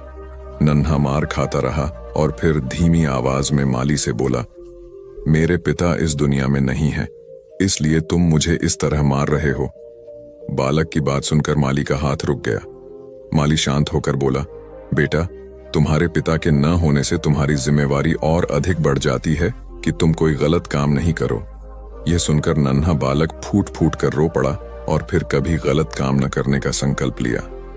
यही नन्हा बालक बड़ा होकर लाल बहादुर शास्त्री के नाम से विख्यात हुआ और प्रधानमंत्री के रूप में अपने गुण व व्यवहार से सर्वत्र प्रशंसा पाई। कथा का सार यह है कि माँ बाप के अमूल्य मार्गदर्शन के अभाव की स्थिति में और अधिक जिम्मेदार बनकर आत्मविकास करना चाहिए। 19वीं शताब्दी का एक प्रसंग है। मेदिनीपुर जिले के वीर सिंह नामक गांव में एक माँ अपने पुत्र के साथ रहती थी। माँ का रहन सहन अत्यंत सादा था और विचार अति उच्च। अपने पुत्र को वह सदा सुसंस्कारों की शिक्षा देती थी। पुत्र भी माँ का आज्ञाकारी था। माँ बहुत संघर्ष कर पुत्र का पालन पोषण कर रही थी। पुत्र अपनी माँ के कष्टों को देखता समझता था और इसी वजह से उसके मन में यह भावना थी कि बड़ा होकर अपनी माँ को सभी प्रकार के सुख दूं। एक दिन पुत्र ने माँ से कहा, मेरी बहुत इच्छा है कि तुम्हारे लिए कुछ गहने बनवाऊं, तुम्हारे पास एक भी गहना नहीं है। ये सुनकर माँ बोली, बेटा, मुझे बहुत दिनों से 3 प्रकार के गहनों की इच्छा है। पुत्र ने पूछा, वे कौन से गहने हैं? माँ ने उत्तर दिया, बेटा, इस गांव में स्कूल नहीं है, तुम एक अच्छा स्कूल बनवाना, एक दवाखाना खुलवाना, गरीब और अनाथ बच्चों के रहने और भोजन की व्यवस्था करवाना, यही मेरे लिए गहनों के समान होगा। माँ की बात सुनकर पुत्र रो पड़ा। वह पुत्र था पंडित ईश्वर चंद्र विद्यासागर और माँ थी भगवती देवी। वीर सिंह गांव में इस पुत्र द्वारा स्थापित किया हुआ भगवती विद्यालय आज भी उन अमूल्य गहनों की कथा सुना रहा है। कथा का सार यह है कि स्वयं की सज्जा से अधिक समाज को संवारने की कामना ही मनुष्य को मनुष्यत्व प्रदान करती है और ऐसी मनुष्यता से भरा समाज एक सुसंस्कृत राष्ट्र की परिकल्पना को साकार करता है। एक महात्मा बड़े ज्ञानी थे। वे प्रायः अपने शिष्यों को रामायण, महाभारत और गीता ग्रंथों की अच्छी बातें बताकर उन्हें आचरण में उतारने का आग्रह करते थे। प्रतिदिन संध्या को वे प्रवचन करते और श्रोताओं को इन धर्म ग्रंथों की कथाएं व दृष्टांत सुनाकर उनमें सदाचार जागृत करने का प्रयास करते थे। स्वयं महात्मा जी का आचरण भी तदनुकूल ही था। वे कंदमूल खाते, कभी किसी वस्तु की इच्छा न करते थे। धन संग्रह में उनकी कदापि रुचि नहीं थी। यदि कोई शिष्य अथवा श्रोता श्रद्धापूर्वक उन्हें कुछ भेंट करता तो वे तत्क्षण उसे किसी जरूरतमंद को दान कर देता। प्रवचन के पश्चात लोगों के प्रश्नों व जिज्ञासुओं का भी महात्मा जी समाधान करते। वे प्रायः रामायण आदि ग्रंथों से शिक्षा ग्रहण करने की बात कहते थे। एक दिन किसी व्यक्ति ने उनसे प्रश्न किया, महात्मा जी, रामायण को सही माना जाए या गलत? उन्होंने उत्तर दिया, वत्स, जब रामायण की रचना हुई थी तब मैं नहीं था। राम जी वन में विचरण कर रहे थे, तब भी मेरा अता पता नहीं था, इसलिए मैं नहीं बता सकता कि रामायण सही है या गलत। मैं तो सिर्फ इतना बता सकता हूं कि इसके अध्ययन एवं इससे मिलने वाली शिक्षा से सुधर कर मैं आज इस स्थिति में हूं। चाहो तो तुम भी इसका प्रयोग कर अपना जीवन बेहतर बना सकते हो। सार यह है कि धर्म ग्रंथ व नीति ग्रंथ तर्क का विषय नहीं होते, उनमें सतोमुखी जीवन के तत्व होते हैं। अतः उनसे अपने जीवन को सार्थकता देने की शिक्षा ग्रहण करनी चाहिए, न कि उन्हें तर्क की कसौटी पर कसना चाहिए। उपन्यासकार डा क्रोनिन अत्यंत निर्धन थे। पुस्तकों की रॉयल्टी या तो प्रकाशक हड़प जाते अथवा क्रोनिन को उनके हक से कम 2 क्रोनिन बहुत सीधे थे। प्रकाशकों से लड़ाई कर अपना हक लेना उन्हें नहीं आता था। अतः गरीबी में उनका जीवन बीत रहा था। इसी गरीबी में जैसे तैसे उन्होंने चिकित्सा की पढ़ाई पूर्ण की और डॉक्टर बन गया। जब वे चिकित्सा के क्षेत्र में आए तो कुछ लोगों ने उन्हें इसके जरिए पैसा कमाने का तरीका बताया। वे लोगों की बातों में आकर मरीज से मोटी फीस वसूलने लगे। वे किसी भी निधन पर दया नहीं करता और पूरा चिकित्सा खर्च लेते। यह देखकर क्रोनिन की पत्नी बहुत दुखी हुई। वे अत्यंत दयालु थीं। पति की गरीबों के साथ यह निर्दय देख एक दिन वे बोली, हम गरीब ही ठीक थे, हमसे कम दिल में दया तो थी। उस दया को खोकर तो हम कंगाल हो गए, अब मनुष्य ही नहीं रहे। पत्नी की मर्मस्पर्शी बात सुनकर क्रोनिन को आत्मबोध हुआ और उन्होंने अपनी पत्नी से कहा, तुम सच कह रही हो। व्यक्ति धन से नहीं मन से धनी होता है। तुमने सही समय पर सही राह दिखाई, अन्यथा हम अमानवीयता की गहरी खाई में गिर जाते तो कभी उठ ही नहीं पाते। कथा का निहितार्थ यह है कि जब मनुष्य अपनी मानवीयता की मूल पहचान से डिगने लगता है तो सामाजिक नैतिकता तो खंडित होती ही है, वह स्वयं भी भीतर खोखला हो जाता है, क्योंकि ऐसा उनकी पवित्र संस्कारशीलता बलि चढ़ चुकने के बाद ही होता है। बौद्ध धर्म का व्यापक प्रचार प्रसार हो चुका था। अनेक बौद्ध मठ स्थापित हो चुके थे। सभी मठों में योग्य आचार्य व कुलपित की नियुक्ति की जानी थी ताकि वे बौद्ध धर्म के समुचित प्रसार में अपनी महती भूमिका निभा सकें। आचार्य व कुलपति की नियुक्ति में उनके ज्ञान और विवेक के अतिरिक्त उनकी परहित रुचि को भी विशेष रूप से परखा जाता था, क्योंकि मठ सामूहिक हितों को प्रमुखता देते थे। एक बड़े बौद्ध मठ के लिए योग्य कुलपति की नियुक्ति उन दिनों चर्चा का विषय थी। उस बौद्ध मठ के आचार्य ज्ञान और विवेक के धनी मोदगल्यायन थे। कुलपति पद के लिए 3 उम्मीदवार थे और तीनों ही योग्य थे, किंतु चुनाव तो एक का ही करना था। अतः तीनों की परीक्षा लेने के लिए तीनों को जंगल में भेजा गया। आचार्य मोदगल्यायन उनकी परीक्षा लेने के लिए पहले ही जंगल में पहुंच गए। उन्होंने मार्ग में कांटे बिछा दिए। संध्या होने तक तीनों उम्मीदवार भी वहां आ पहुंचे। मार्ग में कांटे देखकर तीनों रुके। एक ने कुछ सोचकर अपना रास्ता बदल लिया, दूसरे ने कांटों पर से कूदकर रास्ता पार किया, तीसरा मार्ग से कांटे हटाने लगा ताकि मार्ग दूसरों के लिए निष्कंटक बन जाए। आचार्य मोदगल्यायन ने छुपकर यह देखा। यह सब देखकर आचार्य मोदगल्यायन ने इस तीसरे उम्मीदवार को यह कहते हुए कुलपित घोषित किया कि मठ में सत्प्रवृत्तियों को परंपरा वही डाल सकेगा जो सभी का ध्यान रख सके और अपने आचरण से प्रेरणा देने की क्षमता रखता हो। कथा का सार यह है कि निजी हितों पर सामूहिक हितों को वरीयता देने वाला ही सच्चा नेतृत्व करता होता है। एक गुरु और शिष्य तीर्थाटन हेतु जा रहे थे। चलते चलते शाम घिर आई तो दोनों एक पेड़ के नीचे रात्रि विश्राम के लिए रुक गए। गुरुजी रात्रि में मात्र 3-4 घंटे ही सोते थे, इसलिए उनकी नींद जल्दी पूर्ण हो गई। वे शिष्य को जगाए बिना दैनिक कार्यों से निवृत्त हो पूजा पाठ में लग गए। इसी बीच उन्होंने एक विषधर सर्प को अपने शिष्य की ओर जाते देखा। चूंकि गुरुजी पशु पक्षियों की भाषा समझते थे, इसलिए उन्होंने सर्प से प्रश्न किया, सोए हुए मेरे शिष्य को डसने का प्रयोजन है? सर्प ने उत्तर दिया, महात्मन, आपके शिष्य ने पूर्व जन्म में मेरी हत्या की थी। मुझे उससे बदला लेना है। अकाल मृत्यु होने पर मुझे सर्प योनि मिली है। मैं आपके शिष्य को डसकर उसे भी अकाल मृत्यु दूंगा। क्षण भर विचार के उपरांत गुरुजी बोले, मेरा शिष्य अत्यंत सदाचारी व होनहार होने के साथ ही अच्छा साधक भी है। फिर तुम उसे मरकर विश्व को उसके ज्ञान और प्रतिभा से क्यों वंचित कर रहे हो? स्वयं भी इस कार्य से मुक्ति नहीं मिलेगी। किंतु सर्प का निश्चय नहीं बदला। तब गुरुजी ने एक प्रस्ताव को रखते हुए कहा, मेरे शिष्य की साधना अभी अधूरी है। उसे अभी इस क्षेत्र में बहुत कुछ करना है, जबकि मेरे लक्ष्य पूर्ण हो चुके हैं। मेरे नाश में किसी की हानि नहीं है, अतः उसके स्थान पर मुझे 10 लो। गुरु का यह स्नेह देखकर सर्प का हृदय परिवर्तन हो गया और वह उन्हें प्रणाम कर वहां से चला गया। वस्तुतः गुरु की गुरुता न केवल शिष्य को ज्ञान देने में, बल्कि उसे पूर्ण परिपक्व होने तक उसकी रक्षा करने में निहित है। स्वामी विवेकानंद के प्रवचन ज्ञान युक्त और तर्क आधारित होते थे। ज्ञान, भक्ति और कर्म विषयक जटिल से जटिल प्रश्नों का समाधान स्वामी जी अपनी सहज मेघा से कर देते थे। जिज्ञासुओं का जमावड़ा उनके आसपास हमेशा लगा रहता था। प्रवचन के दौरान या प्रवचन समाप्ति के उपरांत भी कई बार ऐसा होता था कि जिज्ञासुओं की ओर से प्रश्न आते रहते और स्वामी जी उन प्रश्नों का संतुष्टिजनक उत्तर देते। एक बार स्वामी जी अपने प्रवचन में भगवान के नाम की महत्ता बता रहे थे। यह सुनकर एक व्यक्ति ने तर्क दिया, शब्दों में क्या रखा है स्वामी जी? उन्हें रटने से क्या लाभ होगा? तब स्वामी जी उसे प्रमाण सहित समझाने के उद्देश्य से नीच, जाहिल, मूर्ख आदि अपशब्दों से संबोधित किया। यह सुनकर वह अत्यंत क्रोधित हो गया और कहने लगा, आप जैसे सन्यासी के मुंह से ऐसे शब्द शोभा नहीं देते। आपके इन कुवचनों से मुंह बहुत आघात पहुंचा है।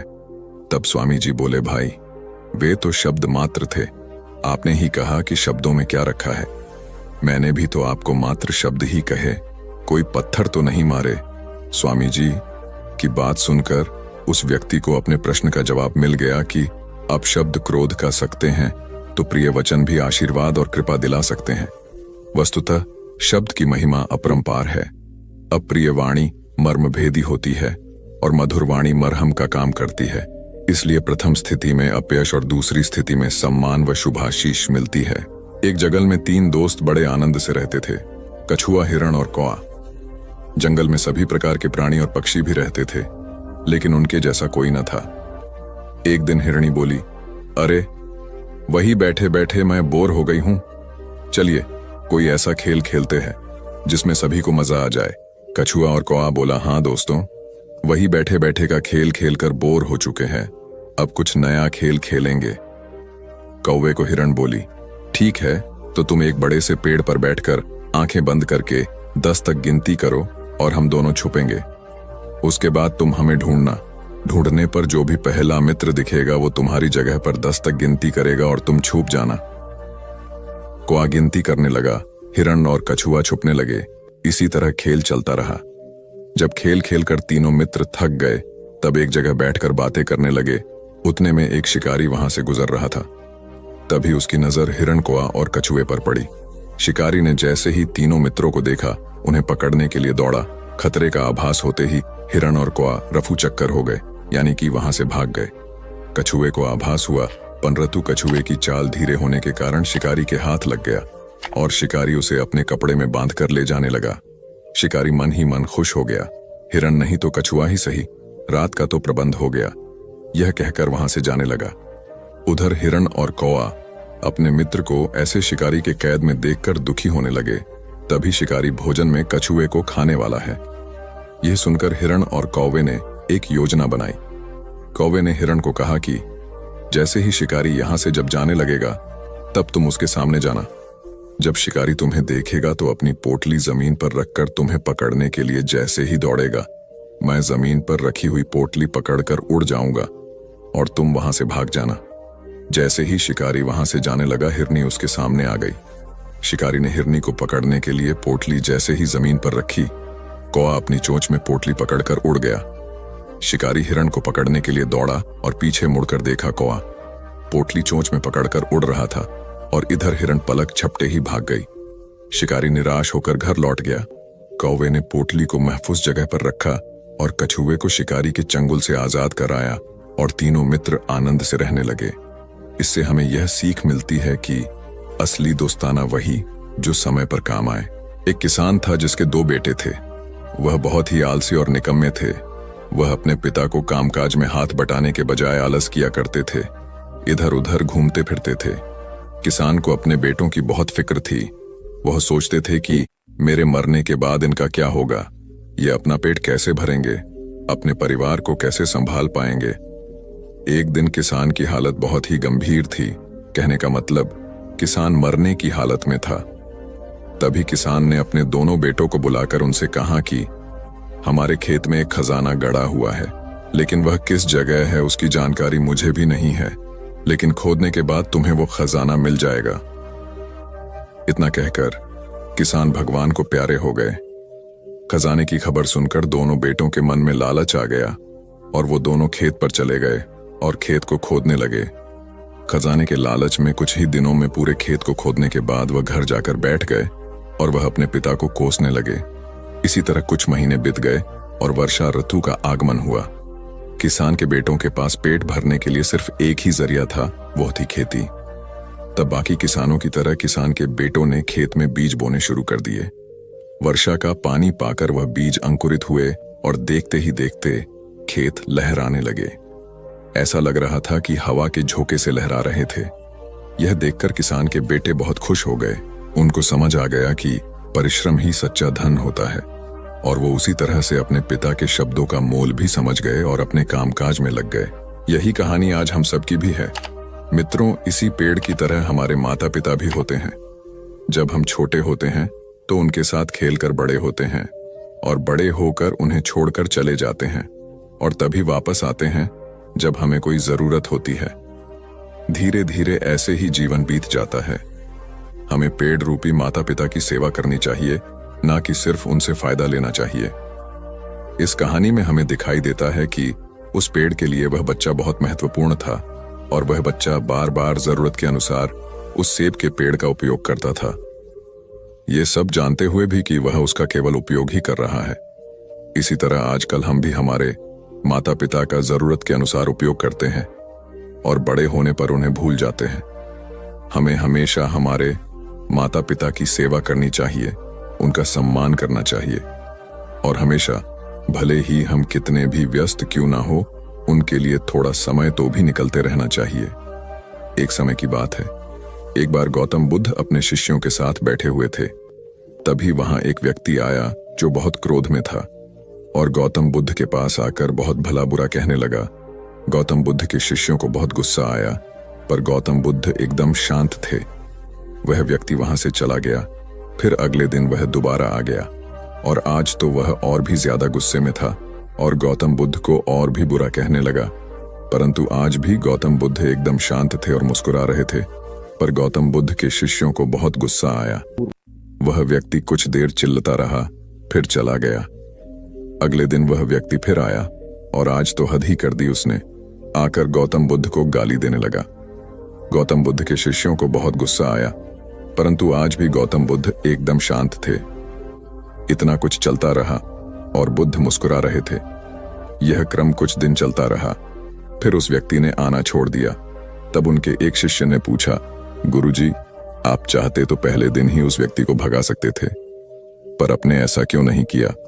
तब गौतम बुद्ध ने बड़ी नम्रता से कहा, अगर कोई व्यक्ति हमें कोई उपहार दे और हम उसे लेने से मना कर दे तो वह व्यक्ति क्या करेगा? शिष्य ने कहा, वह व्यक्ति अपना उपहार लेकर लौट जाएगा। तब गौतम बुद्ध ने कहा, मैंने भी ऐसा ही किया। उस व्यक्ति ने मुझे उपशब्द रूपी उपहार दिया, मैंने उसे लेने से मना कर दिया, मतलब उस पर कोई भी प्रतिक्रिया नहीं दी, तो व्यक्ति अपने वह अपशब्द वापस लेकर लौट गया। एक व्यक्ति की 3 साल की बेटी थी। एक दिन उस व्यक्ति ने देखा कि उसकी बेटी उसके एक बहुत सुंदर और महंगे गोल्ड पैकिंग पेपर से एक बॉक्स को लपेट रही थी। ये देखकर उस व्यक्ति को बहुत गुस्सा आया है। उसने अपनी बेटी को बहुत डांटा, तुमने मेरे इतनी कीमती पेपर को बेकार कर दिया, वो भी बिना किसी मतलब के। तुम इसे अच्छे काम के लिए उपयोग करती तो अच्छा लगता, पर तुमने एक बेकार से डिब्बे को उसमें लपेट दिया। कुछ दिन बीते, दिवाली का दिन आया। उस व्यक्ति ने अपनी बेटी को गिफ्ट दिया। बेटी ने भी वही सुंदर सा गोल्डन बॉक्स पापा को दिया। उसके पापा पहले तो उसे देखकर बहुत खुश हुए, पर जैसे ही उन्होंने उस डिब्बे को खोला वह खाली था। यह देखकर उस व्यक्ति ने अपनी बेटी को घूरा और कहा, क्या तुम्हें इतना भी नहीं पता कि किसी को खाली डिब्बा नहीं देते? लड़की कुछ देर शांत रही, फिर बोली, पापा, यह डिब्बा खाली नहीं है, मैंने इसमें बहुत सारे किस आपके लिए रखे हैं। कभी कभी आप जल्दी ऑफिस चले जाते हैं और मैं सोती रह जाती हूं, तो आप इसमें से एक किस ले जा सकते हैं। बेटी की बात सुनकर उस व्यक्ति की आंख भर आई। एक गांव में एक लड़का रहता था। उसके घर की आर्थिक स्थिति ठीक नहीं थी। उसके मन में विचार आया, किसी बड़े शहर में जाकर वह नौकरी करे। वह कलकत्ता गया और नौकरी ढूंढने लगा। बहुत खोज के बाद उसे एक सेठ के घर में नौकरी मिल गई। नौकरी 6 आने रोज की थी। काम था सेठ को रोज 6 घंटे अखबार और किताब पढ़कर सुनाना। लड़के को नौकरी की जरूरत थी तो उसने वह नौकरी स्वीकार कर ली। एक दिन की बात है, लड़के को दुकान के कोने में 100 के 8 नोट पड़े मिले। उसने चुपचाप उन्हें अखबार और किताबों से ढक दिया। दूसरे दिन रुपयों की खोजबीन हुई। लड़का सुबह जब दुकान पर आया तो उससे पूछा गया। लड़के ने तुरंत ही प्रसन्नता से रुपये निकालकर ग्राहक को दे दिए। वह बहुत ही खुश हुआ। लड़के के ईमानदारी से सबको बहुत प्रसन्नता हुई। सेठ भी लड़के से बहुत खुश हुआ। सेठ ने लड़के को पुरस्कार देना चाहा तो लड़के ने लेने से मना कर दिया। लड़के ने कहा, सेठ जी, मैं आगे पढ़ना चाहता हूं, पर पैसों के अभाव में पढ़ नहीं पा रहा, आप कुछ सहायता कर दें। सेठ ने लड़के की पढ़ाई का प्रबंध कर दिया। लड़का बहुत मेहनत से पढ़ता गया। यही लड़का आगे चलकर बहुत बड़ा साहित्यकार बना। इसका नाम था राम नरेश त्रिपाठी। हिंदी साहित्य में इनका बहुत बड़ा योगदान है। एक रोटी की कीमत। रोटी की कीमत क्यों बढ़ेगी? एक बनिया था, 5 रुपए की एक रोटी बेचता था। उसे रोटी की कीमत बढ़ानी थी, लेकिन बिना राजा की अनुमति कोई भी अपने दाम नहीं बढ़ा सकता था। लिहाजा राजा के पास बनिया पहुंचा। बोला, राजा जी, मुझे रोटी का दाम 10 करना है। राजा बोला, तुम 10 नहीं 30 रुपए करो। बनिया बोला, महाराज, इससे तो हाहाकार मच जाएगा। राजा बोला, इसकी चिंता तुम मत करो, तुम 10 रुपए दाम कर दोगे तो मेरे राजा होने का क्या फायदा? तुम अपना फायदा देखो और 30 रुपए दाम कर दो। अगले दिन बनिए ने रोटी का दाम बढ़ाकर 30 रुपए कर दिया। शहर में हाहाकार मच गया। तभी सभी जनता राजा के पास पहुंचे। बोले, महाराज, ये बनिया अत्याचार कर रहा है, 5 की रोटी 30 में बेच रहा है। राजा ने अपने सिपाहियों को बोला, उस गुस्ताख बनिए को मेरे दरबार में पेश करो। बनिया जैसे ही दरबार में पहुंचा, राजा ने गुस्से में कहा, गुस्ताख, तेरी ये मजाल, तूने बिना मुझसे पूछे कैसे दाम बढ़ा दिया? ये जनता मेरी है, तू इन्हें भूखा मारना चाहता है। राजा ने बनिए को आदेश दिया, तुम रोटी कल से आधे दाम में बेचोगे, नहीं तो तुम्हारा सर कलम कर दिया जाएगा।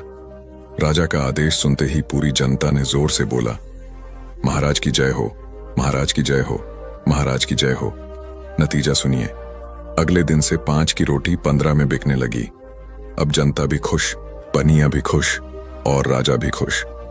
एक बार की बात है, यूनानी राजा मिडास था। वह बहुत अमीर था और उसके पास बहुत सारा सोना था। उसकी एक बेटी थी जिसे वह बहुत प्यार करता था। एक दिन मिडास को एक फरिश्ता मिला जिसे मदद की जरूरत थी। उसने उसकी मदद की और बदले में वह एक इच्छा देने को तैयार हो गई। मिडास की इच्छा थी कि वह जिस चीज को छुए वह सोना बन जाए।